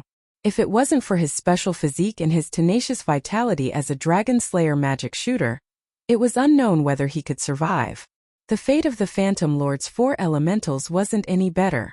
Because of the excessive resistance to Noah's magic, Alia's eyes were blinded. Bound by the light cage, Thor couldn't get away from the explosion. His whole body was burned and he almost became paralyzed. Although Bunnyball didn't have any serious injuries, it left an indelible scar. As for Julianne, she relied on the magic that could turn her body into water. Although she escaped the fate of bringing obvious injuries to her body, she had to lie in bed for a long time because of the exhaustion of her magic power. In addition, the guild leader of the Phantom Lord, Joseph, also died in the hands of Noah's pets. It could be said that the entire Phantom Lord Guild was destroyed because of Noah alone. So powerful, so tough, so strong, so strong. How could Julian not fear Noah? Until now, Alia, Thor, and Bunnyball were still lying in bed, unable to get up. Thinking of this, Julian couldn't suppress the fear in her heart for Noah. Don't worry. Faced with Julianne's fearful expression, Noah was more or less annoyed. If people don't provoke me, I won't provoke them. If they don't provoke me and cross my bottom line, I won't bite people like a mad dog, and I won't hurt my guild mates. Don't worry. Yes, yes, Zhu Bian replied weakly, but the fear on his face and in his eyes couldn't subside no matter what. Noah had no choice but to change the topic. Just now, I saw that you wanted to join your companions. Why didn't you play with them? That. Julian didn't know if it was because of the fear of Noah, or because she was embarrassed that her thoughts were seen through. Julian didn't know how to join in. How do you join if you don't know? Noah found it strange. Are you not good at chatting? Yes. At this point, Zhu Bian's expression was somewhat gloomy. Julian rarely chats with others, and no one will chat with Julianne. Noah frowned and asked, "What's going on?" Hearing Noah's words, Julianne's expression became gloomy. Julianne is the rain lady. It will rain wherever I go. That's why everyone hates being with me. It will rain wherever you go. Noah was startled and looked outside. Noah didn't know if it was calculated, or if someone was deliberately using magic to affect the weather. But when Noah looked outside, it immediately darkened, and with a burst of splashing sounds, it began to rain happily. Undoubtedly, it wasn't raining just now, but now it's raining? Could it be that Julian had used some kind of magic? However, Noah didn't feel any obvious traces of magic on Julianne's body. In other words, this could only be a negative effect brought about by Julianne's magic or physique. Noah scratched his cheeks and said to Julian with uncertainty, "What's the matter? Don't tell me you didn't chat with others in your previous guild?" Julianne didn't say anything, but her expression became even gloomier. Obviously, Noah was right. Walala. At this moment, the rain outside became denser and heavier. Seeing this, Noah couldn't help but have a guess, which made him smile. "Then let me help you." Help me. Julianne was startled. Hey, everyone. Noah suddenly laughed out loud. Julianne said she hasn't had a boyfriend before and wants to find a reliable guy to date. What? Julianne exclaimed in shock. Then the entire fairy tale suddenly fell silent. Rumble. In the next moment, a group of magic shooters in their 40s and 50s, and some in their teens and 20s, rushed toward Julianne with a momentum that was so dense that it could shake the ground. Julianne was startled. Noah, on the other hand, suddenly pulled away and distanced himself from Zhu Bian. Immediately, Julianne was surrounded by a group of male magic shooters, and her figure was instantly buried. Boyfriend? Are you looking for a boyfriend? You're quite cute, how about considering me? Go with your qualifications, you should look at me. Julianne, what do you think of me? In such a clamor, Julianne was drowned in voices from all directions, and she seemed to be at a loss. Looking at Julianne, who was at a loss for what to do under the encirclement of the male fairy tale magic shooters, but he was no longer as gloomy as before, Noah quietly retreated and glanced outside the guild. At this moment, the rain just now seemed to have disappeared completely, and was replaced by a bright sun. Sure enough, whether it rains or not is related to Julianne's mood. Noah sighed helplessly. Once she's in a gloomy mood, it will rain. What a strange physique. Is that so? A voice suddenly sounded from behind Noah. I think she's quite cute like this, the child called Julianne. Noah immediately turned around and saw Lebby sitting at the side with a book in her hands. Why do you suddenly want to help that child? Lebby teased. Could it be that Noah has taken a fancy to that child too? Be careful, or I'll complain to Mira. I'm more interested in knowing why you keep calling Julianne that child. Noah couldn't help but glance at Lebby's petite frame that looked like she was only 14 or 15 years old. No matter how I look at it, you look more like a child, don't you think? Upon hearing that, Lebby reflexively raised her arms in front of her chest and glared at Noah. What are you looking at? It's obviously because of your size, isn't it? Why are you covering your chest? Noah retorted. Well, it's understandable. Noah, I just realized that you're a little annoying. Lebby's expression was gloomy. I'll definitely complain to Mira. Hearing Lebby mention Mira, Noah recalled what Lise-Anna had said earlier. Both Mira and Lise-Anna had privately expressed their absolute support for Noah. In that case, shouldn't I express my feelings too? With that thought, Noah suddenly had an idea. Hey Lebby. Noah looked straight at her. Let's go out for a walk. Chapter 4:16. Let's go out for a walk? Hearing Noah say something like that, Lebby was completely stunned. What does that mean? Is it an invitation for a date? That? Lebby asked carefully. Noah, what do you mean by go out for a walk? Can you be more specific? More specific? Noah found it strange. It means what it means. How much more specific do you need me to be? Ahahaha. Lebby laughed dryly and shook her head. Then you should go look for Mila or Lise-Anna. I'm not suitable. Why not? Noah's interest was piqued when he saw Lebby's strange reaction. I think Lebby is pretty good. Pretty good. Lebby raised her voice a little. Is it really a date? But doesn't Noah already have Mila? Furthermore, Noah seemed to be in an ambiguous relationship with Lise-Anna, didn't he? What was the meaning of inviting him now? Is it really like what Jet and Troy said? Is Noah a womanizer who likes every girl he sees? Thinking of this, Lebby shook her head fiercely and denied her guess. After all, Lebby had grown up with Noah in the guild, and she had always seen Noah's performance since he was a child. If Noah was really a womanizer, he wouldn't have been so well behaved after so many years. With Noah's strength, good looks, and good character, if Noah really had the heart, he would have gathered a lot of girls around him. However, Noah had not returned to the guild for 6 years. It was very likely that he had changed in the past 6 years. What should I do? Unable to make up her mind, Levi began to feel conflicted.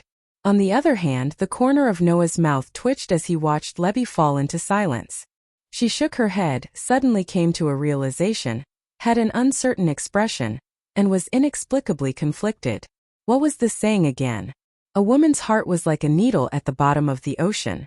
Why did Lebby become like this all of a sudden? Noah really couldn't figure out the reason. How is it? Noah asked helplessly. Do you agree or not? Can you give me a definite answer? Wait. Lebby said in a panic. Let me think about it. Noah rolled his eyes. Consider.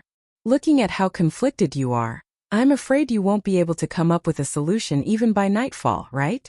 Moreover, Noah had specifically brought it up when Jet and Troy were not around. When Jet and Troy returned, things would probably become even more troublesome. Noah grabbed Lebby's hand and pulled her up from her seat. She was caught off guard by Noah's action. Since you can't come up with an answer, I'll decide for you. Let's go. Wait.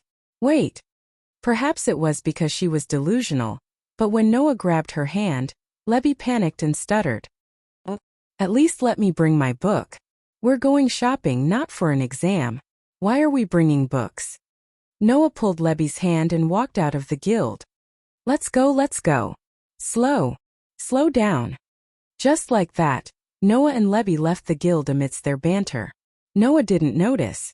Inside the guild, Julian, who was surrounded by a group of male magic shooters, glanced at Noah's back as he walked out of the guild. There was less fear in his eyes and more gratitude and curiosity. A jewelry store? After exiting the guild, Leia was stunned when she heard Noah's destination. She then looked at Noah with a doubtful expression. Why are we going to a jewelry store? What can I do there? Noah rubbed his nose and changed the subject. Of course it's to buy something, isn't it? Do you want to buy jewelry? Realization dawned on Levi's face. You want to give it to Milo or Lisanna, right? Well, that's more or less it, Noah said half-heartedly. It's just that it's been 2 years since I left Magnolia. Back then I trained outside for 4 years and I didn't stay long after I came back. It's been 6 years since I last visited Magnolia. I don't even know where to find a good shop. So that's why you asked me to show you the way. Lebby finally understood. She didn't know if she was relieved or disappointed as she let out a sigh of relief. Then why didn't you say so earlier? Is that so? Noah looked at her with a half-smile. It seems like someone didn't give me time to explain, and fell into some delusional delusion. Lebby blushed and glared at Noah. I'm not delusional. Yes. Noah waved his hand casually as if he didn't hear what Lebby said at all. This made Lebby grit her teeth. Don't look at me like that. Seeing Lebby's hateful expression, Noah stretched out his hand and patted her little head. In return, I'll buy you a book as a gift later. Really? Lebby couldn't care less about Noah patting her head affectionately. She was delighted, but soon seemed to have thought of something and changed the topic. But I remember that you haven't had a job since you came back. You don't have any money on you, right? How are you going to buy jewelry and books? Well, Noah smiled mysteriously. I have my own plans. Thus, under Lebby's lead, Noah arrived at the most famous jewelry store in Magnolia. You want a custom-made diamond ring? The shopkeeper, who looked very upscale and was wearing branded clothes, said to Noah with a very businesslike smile. Of course. It'll only take about half an hour to complete it. Half an hour? Noah couldn't help being surprised. Can it be completed so quickly? Of course. The shop owner recommended in a warm tone. Our store has magical equipment specially configured for the creation of all kinds of jewelry. No matter what kind of jewelry it is, it'll be completed in less than an hour. It'll definitely satisfy you. Hearing this, Noah was relieved. Yes, this world was different from other worlds. No matter what industry it would be related to magic. After all, it was such a convenient thing. It would be a waste if he didn't make good use of it. Then please help me make 2 diamond rings. Noah placed a piece of paper on the counter. The required model number and requirements are already written on it. You just have to follow them. Yes, no problem. At this time, the store owner began to rub his hands together. It's just that the price. Noah smiled indifferently. He took out a dagger from the side of his jacket. It was an ordinary dagger. However, there were intricate runes engraved on the blade of the dagger. Noah slowly released his magic power from the limited state and poured his magic power into the dagger die in the next moment. The dagger, which was extremely ordinary except for the intricate runes on the blade, flashed with a crackling electric light. Seeing this, the store owner cried out in surprise. Magical weapon? Actually, this was not a magical weapon. It was just an ordinary dagger. However, Noah had engraved runes on this ordinary dagger. This way, as long as he poured magical power into the dagger, the runes engraved on the dagger would be activated. It was no different from an ordinary magical weapon. In this world, the price of a magical weapon was different depending on its effect. The price of a magical weapon with lightning magic had always been high. Originally, Noah wanted to use it to exchange for some money, but now he changed his mind. I'll use this dagger to exchange for 2 diamond rings and 100,000 J. Noah looked at the store owner with a smile. What do you think? Okay. The store owner readily agreed. Even if it was a rough estimate, Noah's dagger could be used to buy 10 diamond rings. In other words, this was a profitable transaction. As long as the store owner wasn't an idiot, he would definitely not refuse. Seeing the store owner's incomparable enthusiasm, Noah sighed and couldn't help but smile. Chapter 4:17. Phew!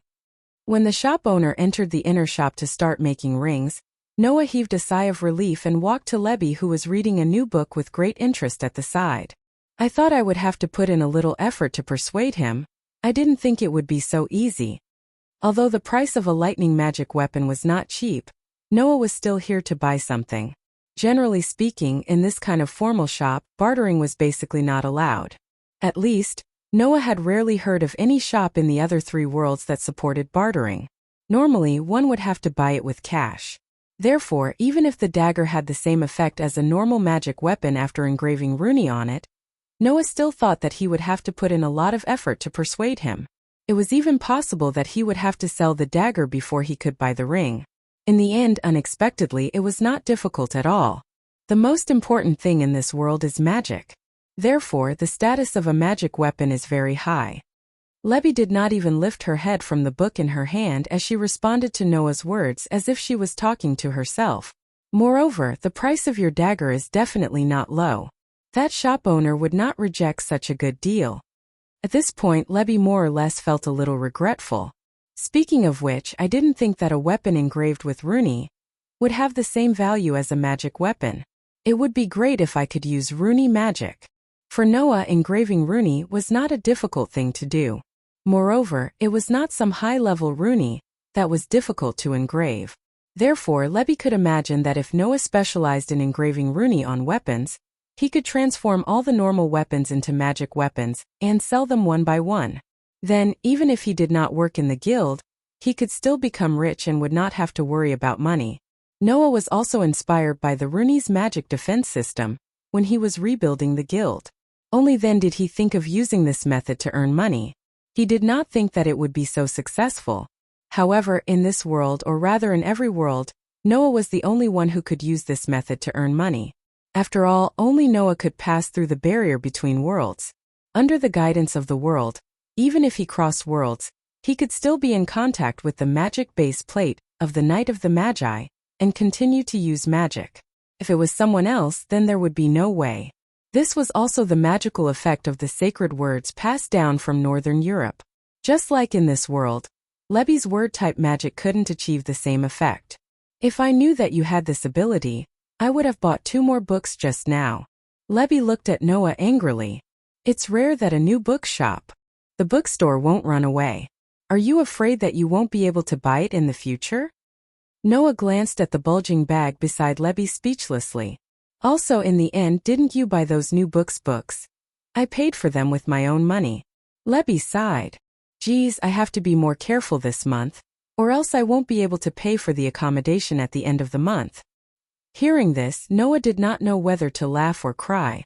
Just as he was about to say something, he suddenly saw an alley from the corner of his eye, causing him to frown. He saw that in an alley opposite the shop, several guys who looked like gangsters were surrounding a child, and their faces were full of hostility. The child was still sitting on the ground, and his face was full of fear. Lebby seemed to be confused as to why Noah suddenly stopped talking. She raised her head and looked at Noah. What's wrong? Nothing. Noah casually replied and turned around. As he walked outside, he waved at Lebby. Wait for me here, I'll go out for a while. Wait. Just as Lebby wanted to say something to Noah, Noah walked out of the shop and directly walked to the opposite side, causing Lebby to tilt her head. Did he suddenly have another idea? With this thought in mind, Lebby refocused her attention on the book in her hand and began to read with great interest. Hey, kid, don't play dead. Hurry up and get up. In that narrow alley, 3 extremely badly dressed people were surrounding a child who was sitting on the ground and shivering. The leader of the group was even yelling out viciously. Did you see that? You dirted my clothes. Upon closer inspection, the corner of the gangster leader's pants was smeared with a little black stain. This little bit of dirt could be wiped off with just a little rub, but the leader of the hooligans had no intention of wiping it off. Instead, he arrogantly placed it there and shouted at the child who was paralyzed on the ground with an insolent expression. Don't you have eyes when you walk? How can you rub on anything? Hurry up and pay for it. Pay for it, pay for it. The 2 hoodlums' underlings also chimed in from the side, seeming to enjoy the current situation. Ugh! The child who was paralyzed on the ground could only shrink her body and hold back her tears, not daring to make a sound. She was a young girl who was about 8 or 9 years old. The young girl had short white hair and wore dirty clothes. Even her small face was smeared with dirt. It seemed like she had not changed her clothes for a long time. Moreover, it was very likely that she came from outside Magnolia, otherwise, she would not be so travel-worn. However, this travel-worn appearance had caused some trouble for the young girl. This was because the young girl had bumped into this delinquent leader in the crowd on the street. She had dirted the delinquent leader's pants a little, and in the end, the delinquent leader had made things difficult for her. It was unknown whether the gangster leader was enjoying the thrill of bullying the young girl, or was actually planning to cheat money from a child who did not look like a rich person at all. Seeing that the young girl was getting more and more scared, he became more and more pleased. Don't you want to be responsible for your actions? Then don't blame us for being rude. The young girl suddenly trembled and closed her eyes in fear. Hee hee. The gangster leader licked his lips excitedly and reached out to grab the young girl's head. Pa! At this moment, a hand suddenly stretched out from the side and grabbed the gangster leader's wrist. Without giving the gangster leader a chance to react, the hand that grabbed the gangster leader's wrist suddenly pulled hard. The gangster leader was caught off guard and lost his balance. His body fell and floated in the air. Immediately, the owner of the hand suddenly spun and threw the gangster leader away. Bang! The gangster leader with bad intentions directly smashed into an empty wooden box in the alley, smashing the wooden box into pieces. Ouch! Until then, the gangster leader's shrill scream rang out. It couldn't be helped. The wooden box was filled with iron nails. The leader of the hooligans who bumped into it directly sat on it. It wasn't clear whether he was bleeding or not, but from the screams it should have been very painful. Hearing the hooligan's screams, the dirty girl raised her head in a daze. Then she saw what was happening. She saw a figure replace the gangster leader's position. She did not know when, but he was standing in between the 2 gangsters' underlings.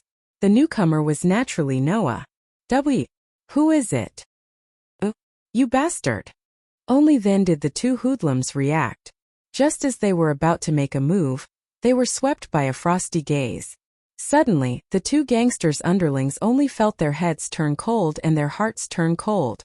They involuntarily took a few steps back and distanced themselves from Noah.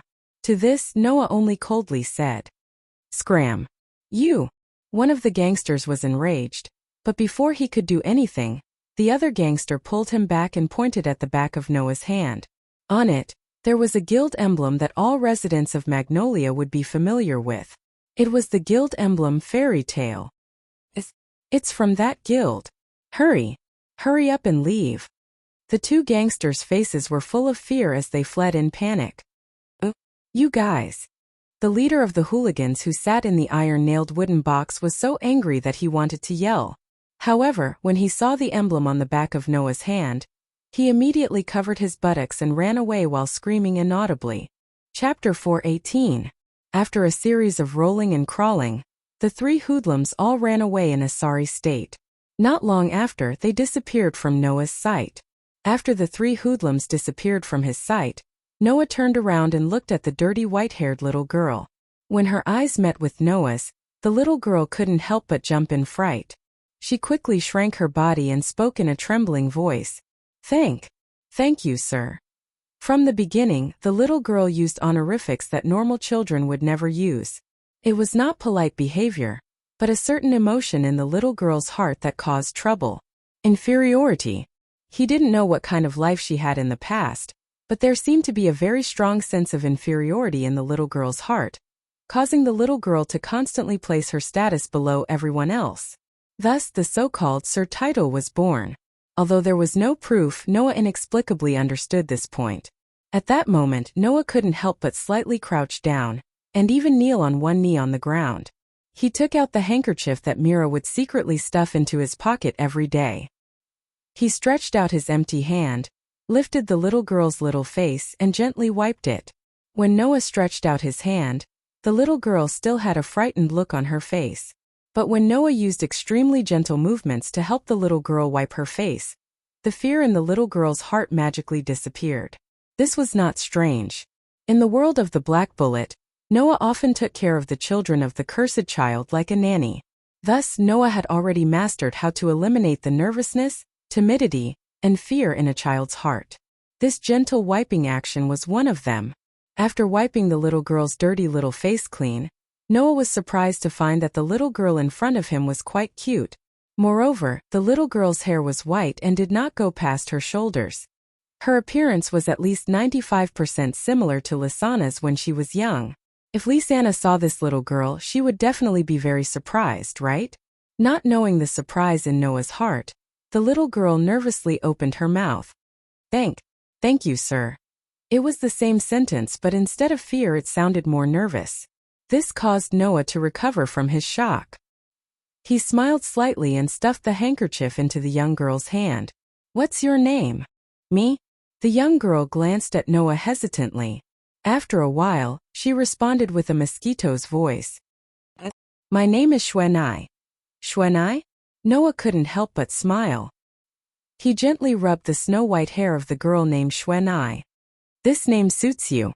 Thank you for your exaggeration, my lord. Xuanai lowered his head. That was because Xuanai didn't dare to look straight at Noah. And also because Xuanai didn't want Noah to see her reveal a comfortable expression when she was rubbing his head. Perhaps it was because Noah's methods of dispelling the negative emotions in children's hearts were truly exceptional. Xuanai secretly glanced at Noah. After a while, she gathered her courage and asked this question. Why are those bad guys so afraid of Lord? Hearing this, Noah was stunned. Why do you ask this question? Xuanai wants to learn. The white-haired girl said with an innocent and pure expression. If that's the case, no one will bully Xuanai in the future. This sentence caused the smile on Noah's face to disappear bit by bit. He fixed his gaze on Xuanai's tender and timid little face. He sighed and smiled. They're afraid of me because I'm a sorcerer. Sorcerer. Xuanai tilted her head. Lord, are you a sorcerer? That's right. Noah suddenly smiled. Moreover, you're a sorcerer from the strongest guild in the Fiori Kingdom. The strongest guild. Sorcerer. Xuanai murmured as if she was sleep-talking. She couldn't help but let out a longing voice. If Xuanai can also become a sorcerer, that would be great. Why not? Noah raised an eyebrow. As long as Xuanai wants to, she can definitely become a great sorcerer. Hearing Noah's words, Xuanai's eyes couldn't help but brighten. She looked at Noah with a face full of hope. Really? Xuanai can also learn magic? Can she become a sorcerer? Xuanai, you have to remember one thing. Noah looked straight at Xuanai's sparkling eyes. The possibilities of a person are limitless. It's the same for magic. That is everyone's heart. Heart. Xuanai repeated in confusion. That's right. Magic is the human heart. As long as one knows how to persevere, then no matter who it is, they can learn magic. Noah used his hand to gently caress Xuanai's little face. His action was exceptionally gentle, as if it could calm one's heart, making Xuanai feel a sense of peace and attachment. As long as Xuanai firmly believes that you can become a great sorcerer, then your heart will definitely respond to you and bestow you magic. Really? Unknowingly, Xuanai had long forgotten her vigilance and fear towards strangers. She was subconsciously attracted by Noah's words. She slightly approached Noah, stretched out her hand and grabbed Noah's clothes. She spoke with a face full of expectation. Then if Xuanai learns magic, Will I not bring misfortune to others and not be bullied by others? That will depend on what Xuanai wants to do after learning magic. Noah tried his best to soften his tone as if he was trying to give the young girl hope. If Xuanai only wants to not be bullied, then as long as you learn magic, there will be very few people who can bully you in the future. But if Xuanai wants to become a great sorcerer, not only does she not want to be bullied, but she also wants to help those who are bullied. That will require more effort. Help others. The expression on Xuanai's pretty face dimmed slightly. Can Xuanai also help others? What are you talking about? Noah laughed involuntarily and lightly knocked on Xuanai's little head.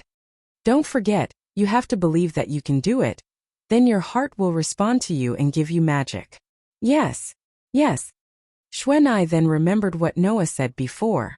Her little head repeatedly nodded, and her eyes were filled with hope for the future. Seeing this, Noah knew that he had succeeded.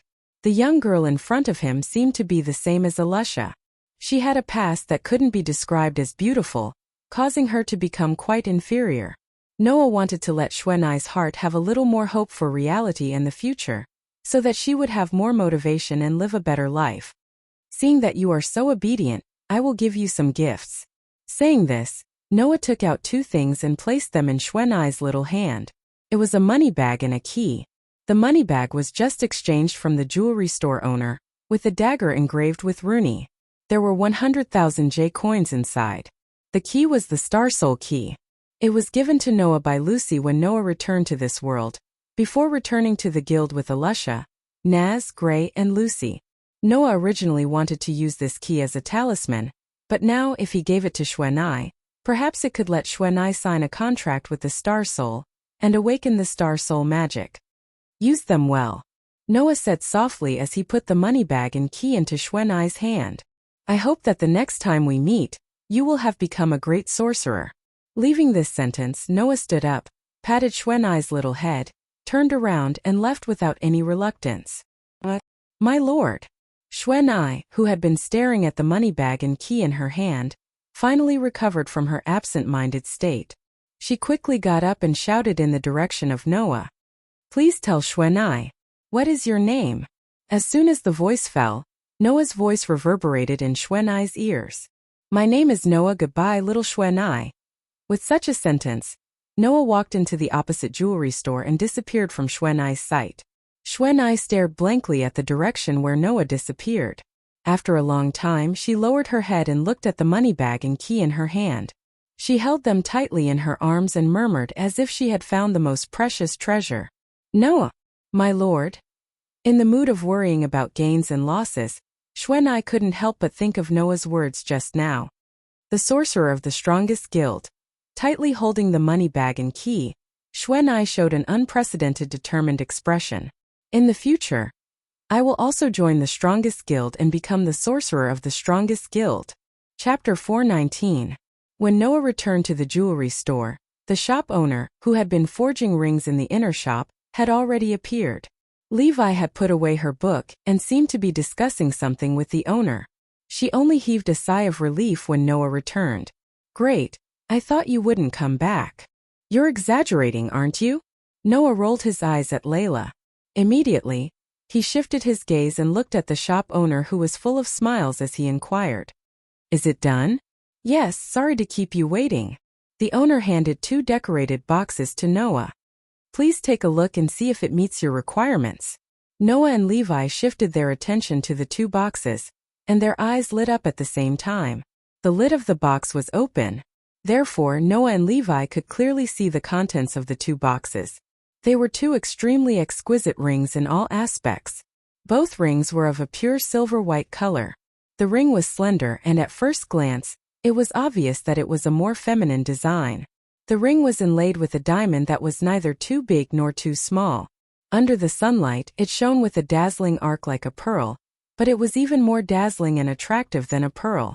These two rings were incomparable to those priceless and unique treasures, but in terms of craftsmanship, appearance, cost, and exquisiteness, they were the best of the best. She believed that even the wedding rings of some rich couples were probably at this level. Of course, the most important thing was that for women who loved beauty by nature, Such 2 rings could definitely evoke the longing of any girl. This could be seen from Rebbe, who had always displayed an obvious interest in reading books. It's so beautiful. Levi's eyes were sparkling. I want it so much. Even Noah couldn't find any fault with the 2 rings, let alone Levi. He nodded in satisfaction and closed the box. Thank you, owner. You're welcome, you're welcome.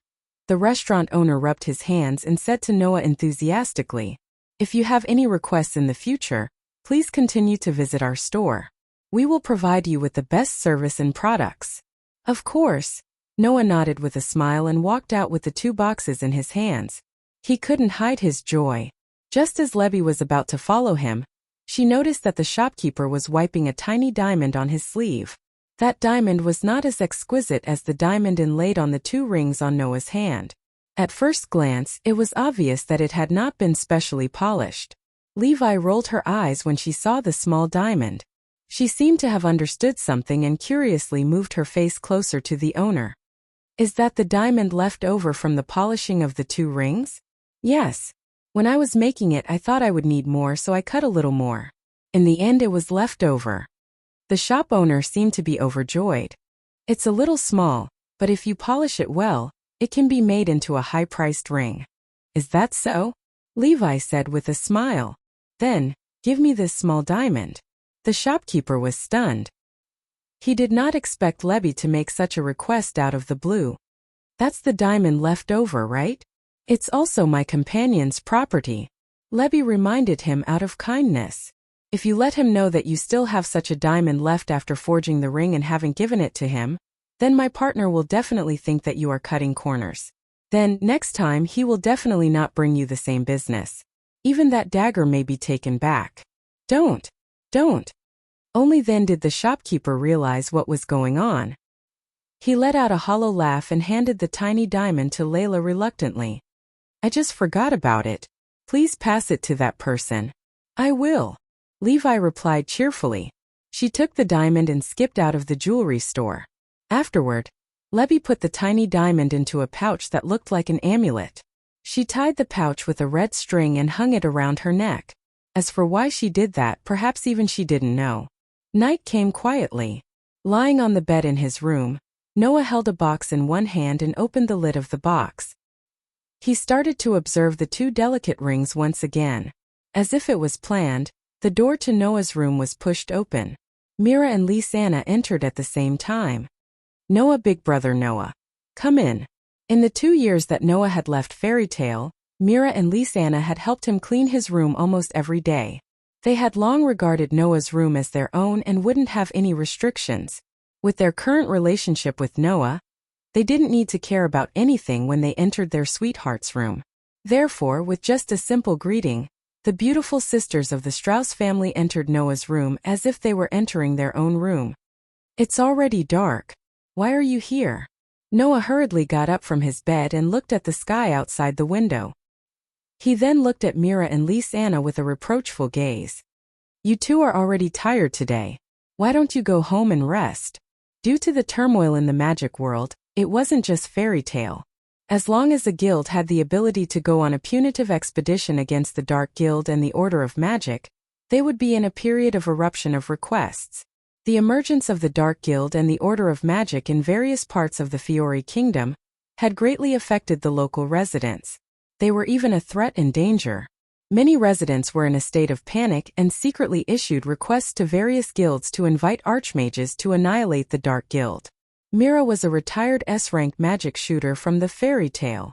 Although it was not yet necessary to ask her to take action, Mira was the one who handled all kinds of miscellaneous affairs and official affairs in the guild. In order to deal with the requests from all over the kingdom, Mira must have been very busy today. As for Lisanna, she had been tormented by Noah for a few hours during the day. She hadn't even rested for a while before going down to help Mira with various tasks. She must be very tired now. We were just about to go back. Myra's smile was still as gentle as ever. But before we go back, we wanted to say hello to you. Hearing this, Noah couldn't help but laugh. In the guild, Noah, Mira, and Lisanna could see each other almost every day. However, The two of them seemed to have made up their minds to come to Noah's room every morning when they came to the guild and when they left at night. Even Noah couldn't do anything about it. Of course, Noah wouldn't object to being together with Mira and Lysana. At this moment, Lysana noticed the 2 diamond rings in Noah's hands. Her eyes immediately lit up and she reached out to tug at Noah's clothes. "Hey big brother Noah, what's this?"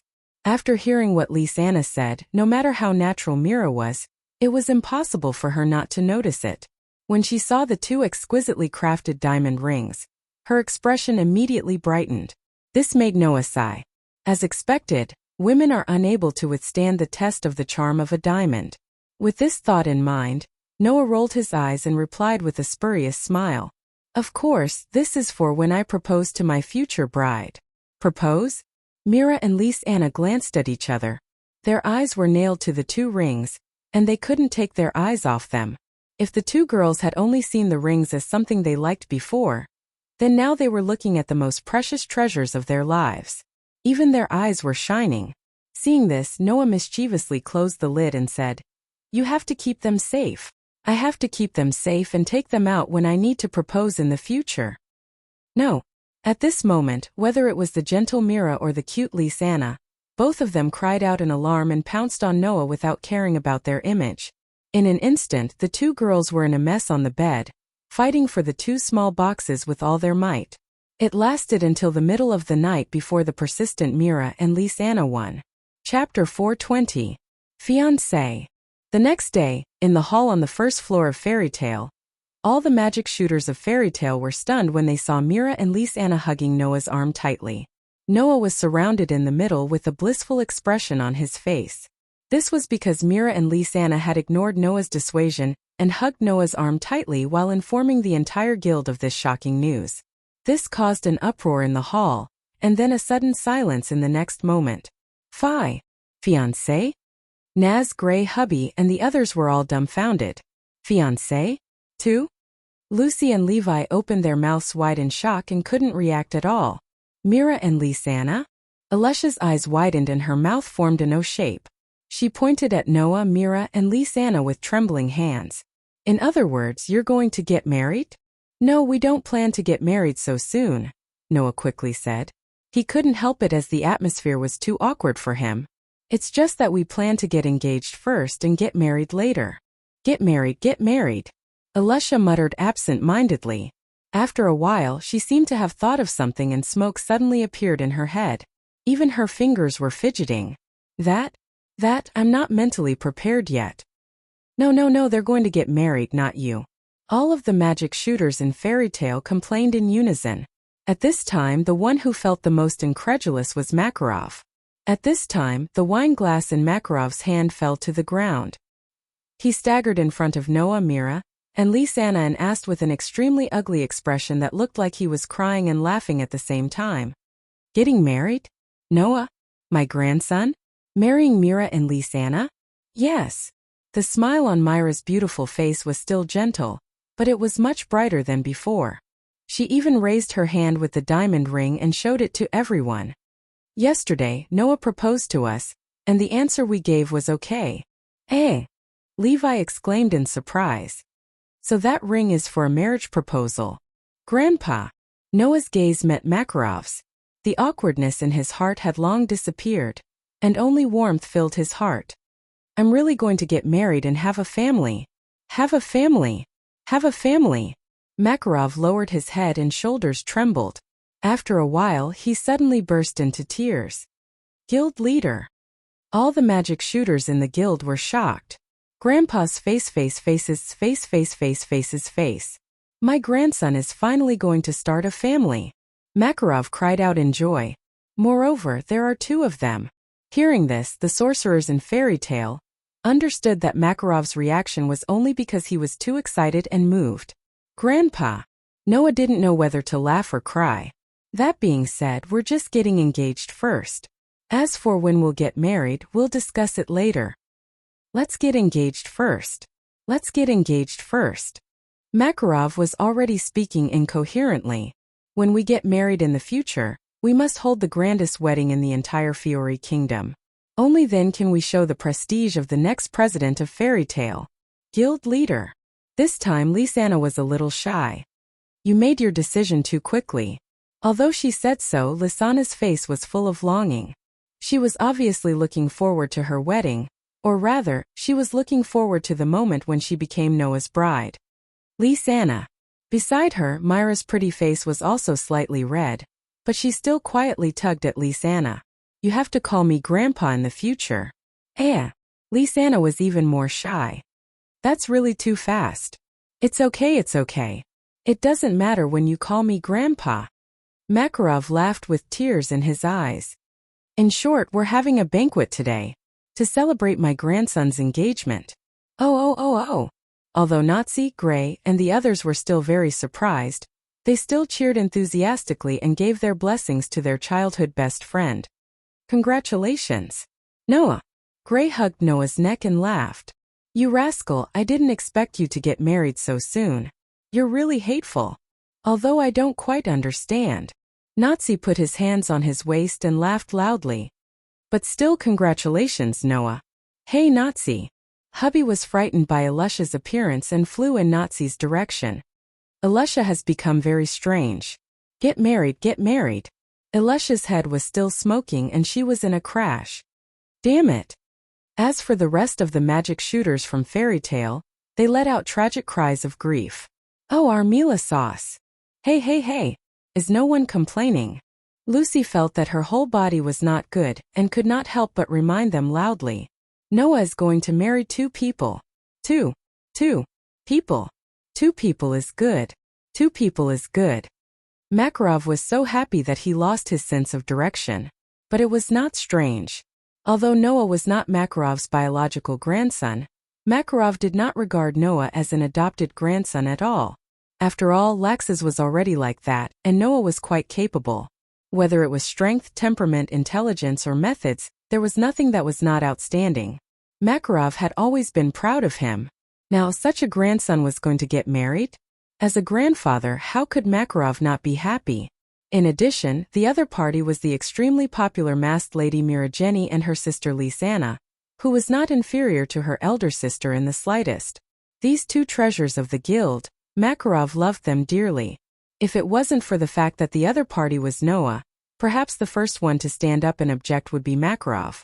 As for the male magic shooters in the guild, they were already lying on the ground with tears streaming down their faces. He's actually marrying 2 women? And sisters? Levi, who finally reacted from the shock, let out an extremely complicated sigh.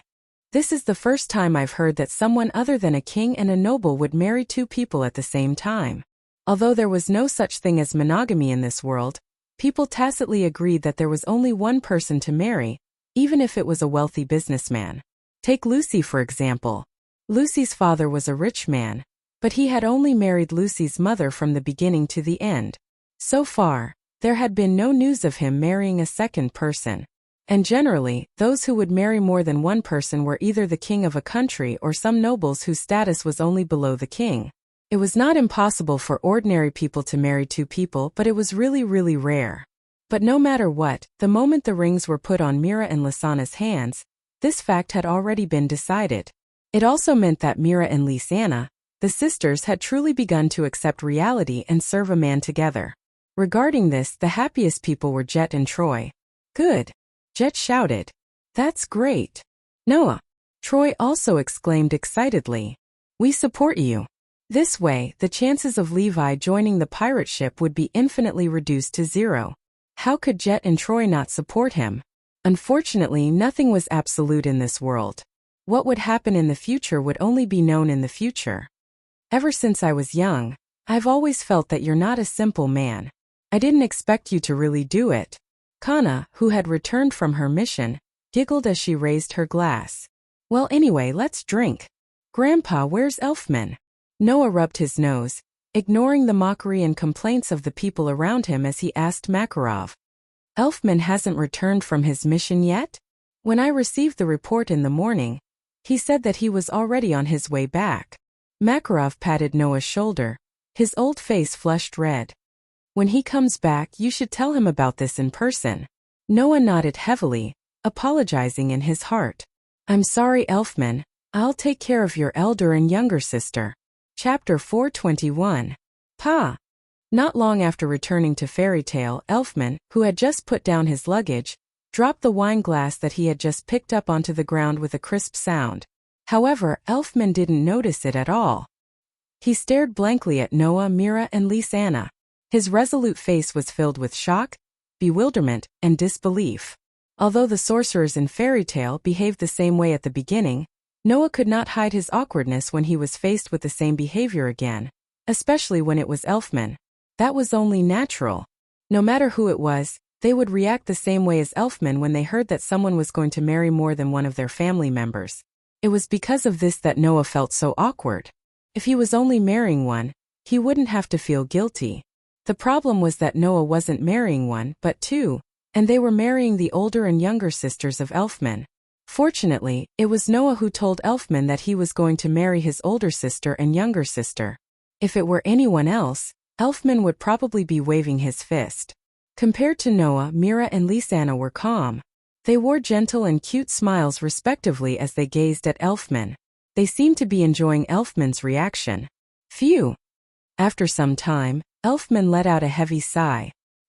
He picked up another wine glass and finished it in one gulp.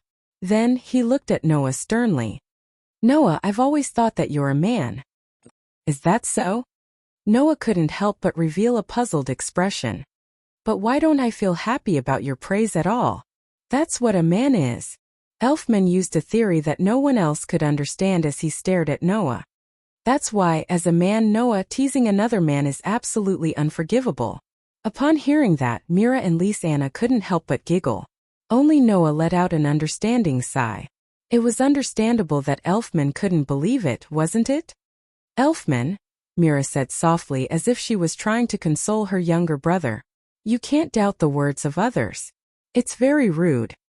Big brother Elfman, it's all true, Lysana teased.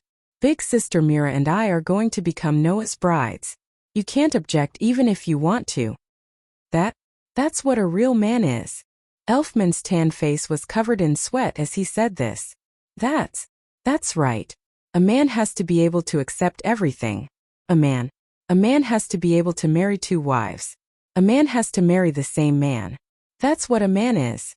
Seeing that Elfman had fallen into a state of incoherence, Noah didn't even have the mood to complain about the strange things that Elfman said. I know that this is too sudden, but Elfman, I'm not joking. Noah could only meet Elfman's gaze head-on.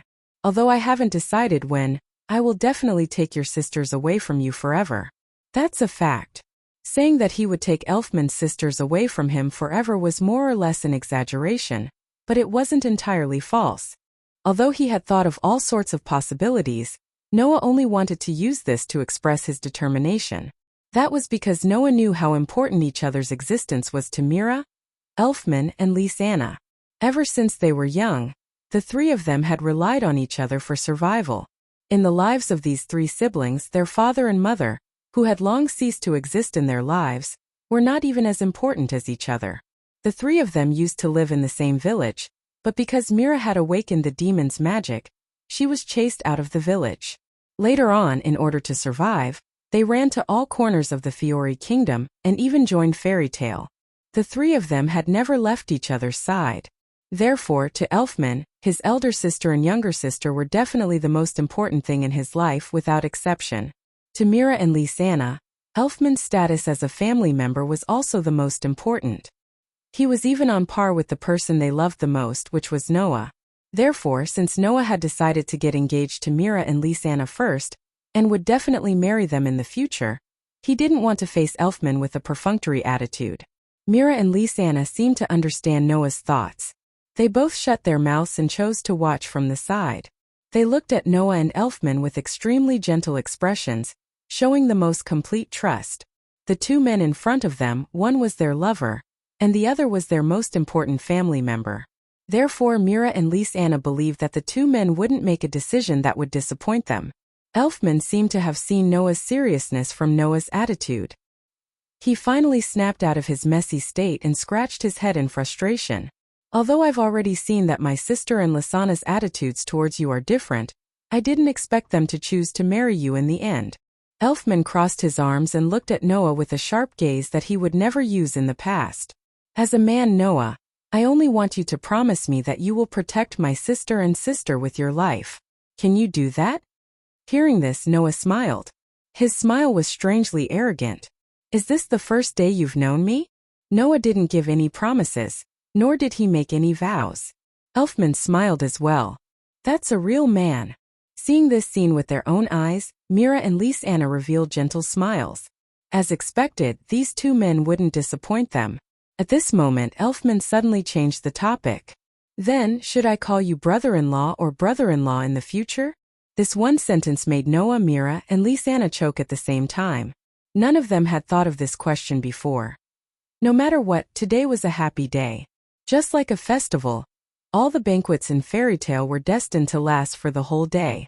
At this moment, whether it was those who sincerely gave their blessings or those who were envious, they seemed to have forgotten everything and were jubilant. So much so that no one noticed. On the second floor of Fairy Tale, a solemn atmosphere that was completely out of tune with the jubilant atmosphere of the guild was permeated in a corner. There were 4 people in that corner. They were none other than Raxus and the 3 members of the Thunder God Council. Looking down at Noah, who was surrounded by a group of people and had entered an endless toasting scenario, continuously drinking cup after cup of wine with a bitter smile on his face, Laxus tightened his grip on the guardrail bit by bit. The emotion surging in his eyes was an unprecedented kind of madness. At this moment, the only thing that reverberated in Laxus's mind was the sentence that Makarov had said in a state of ecstasy. Fairy Tale's next guild leader? Thinking of this sentence, Laxus's heart surged with a wave of violent emotions. Even his eyes turned red. In the end, you still chose to let that kind of person inherit the guild. How long do you want this guild to be a coward, old man? Standing behind Laxus, Fried, Bikesro, Alba, and Jerlin were silent. This was because they knew what this news meant to Raxus. Letting that kind of person who pays attention to trash become the guild leader. What's the point of this guild? Laxus was in a state of madness.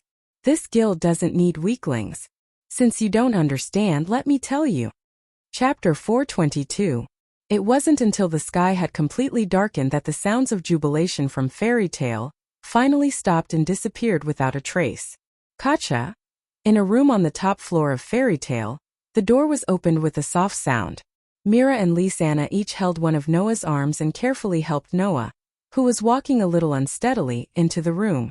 They gently put Noah on the bed before letting out a sigh of relief. Big brother Noah, you can't do this. Lys-Anna looked at Noah, who was lying on the bed with his originally dark and deep eyes filled with haziness. He even reached out his hand to cover his head. Lys-Anna panted and complained to Noah in a complaining tone. Undoubtedly you don't drink often and you don't even drink at all. How can you drink so much today? Ugh. Noah moved his body as if he wanted to say something, but in the end, he gave up because of the dizziness in his head. He covered his head and made a sound that didn't make any sound. It couldn't be helped. Noah really drank too much today. Almost from the start of Makarov's banquet in the morning, Noah had been toasted by his companions in Fairy Tale one by one. Among them, some were sincerely offering their blessings to Noah. People like Naz, Gray, Elfman, and the others who didn't usually drink made an exception and drank a little today. It was to offer their blessings to Noah. Naturally, it was inevitable that they would toast to Noah. On the other hand, some of them were purely evil and wanted to make fun of Noah. For example, Kana, Makeo, Wakaba, Jet, Troy, and the others who were all older members. Just to see Noah make a fool of himself or just for the fun, or even because a popular girl like Mira was snatched away by Noah, they all toasted Noah, looking like they wouldn't give up until they got Noah drunk. Then there were people like Lucy, Lebby, and Alusha who followed the surrounding atmosphere in a state of confusion and toasted Noah. As a result, throughout the day, Noah was constantly toasted. He kept drinking. The heavens took pity on him. Before this, Noah didn't drink at all. Today, he was forced to drink so much wine, even more than Kana's wine barrel. If it wasn't for Noah's extraordinary physique at this moment, he probably wouldn't just feel a little dizzy, causing him to become drunk. Well, Lys-Anna, you don't have to blame Noah. Noah's so happy. Mira seemed to be worried about Noah. She sat on the edge of the bed and gently patted Noah's chest while wiping Noah's face with a handkerchief. Just like a wife who was taking care of her husband who had gotten drunk while socializing outside. Moreover, this is all due to the good intentions of our companions in the guild. Noah is so gentle. It's normal for her not to reject him. But he really drank too much. Looking at Noah, who seemed to be very uncomfortable, a pained expression appeared on Lisanna's face. Big brother Noah didn't drink before. That's true. Mira also smiled bitterly, but still used an extremely gentle method. He helped Noah soothe his breathing and wipe his face. If this happens again, we have to stop it. Yes. Lisanna nodded heavily and sat on the edge of the bed. She gently patted Noah's chest. After a while, she seemed to have thought of something and her face turned slightly red. Then, with big brother Noah in this state, does someone have to stay behind to take care of him tonight? Mira was stunned when she heard Lisanna's words. She then looked at Lisanna with amusement. Do you want to stay behind to accompany Noah tonight? Big sister Mira, Lisanna said to Mira as if she was throwing a tantrum. Big sister Mira, are you okay with big brother Noah staying alone in the guild like this? That's true. Mira immediately held her face in distress. Tonight you should stay here to look after Noah. Lisanna was stunned. Big sister Mira, are you going to stay too?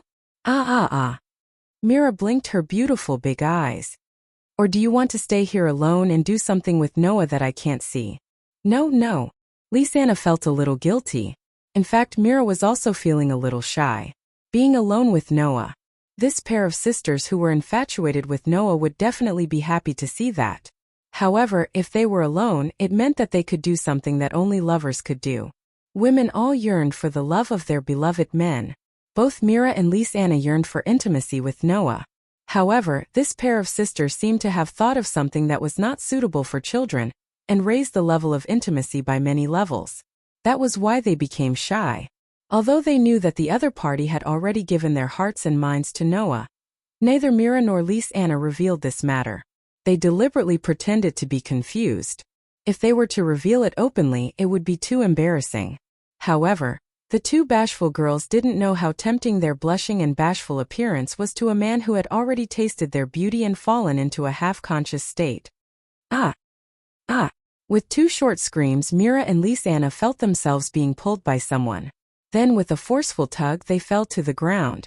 In the next moment, a man with a strong masculine aura and a strong smell of alcohol turned over and pressed the two girls under him.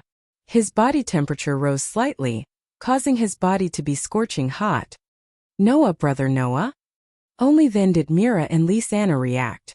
Looking at Noah, who was lying on top of them with a sinister look on his face due to his drunken stupor, they let out another cry of surprise. The one closest to Noah was Mira. That was why Noah, who had been attracted by Mira's cry, turned to look at her slightly opened mouth. Ugh!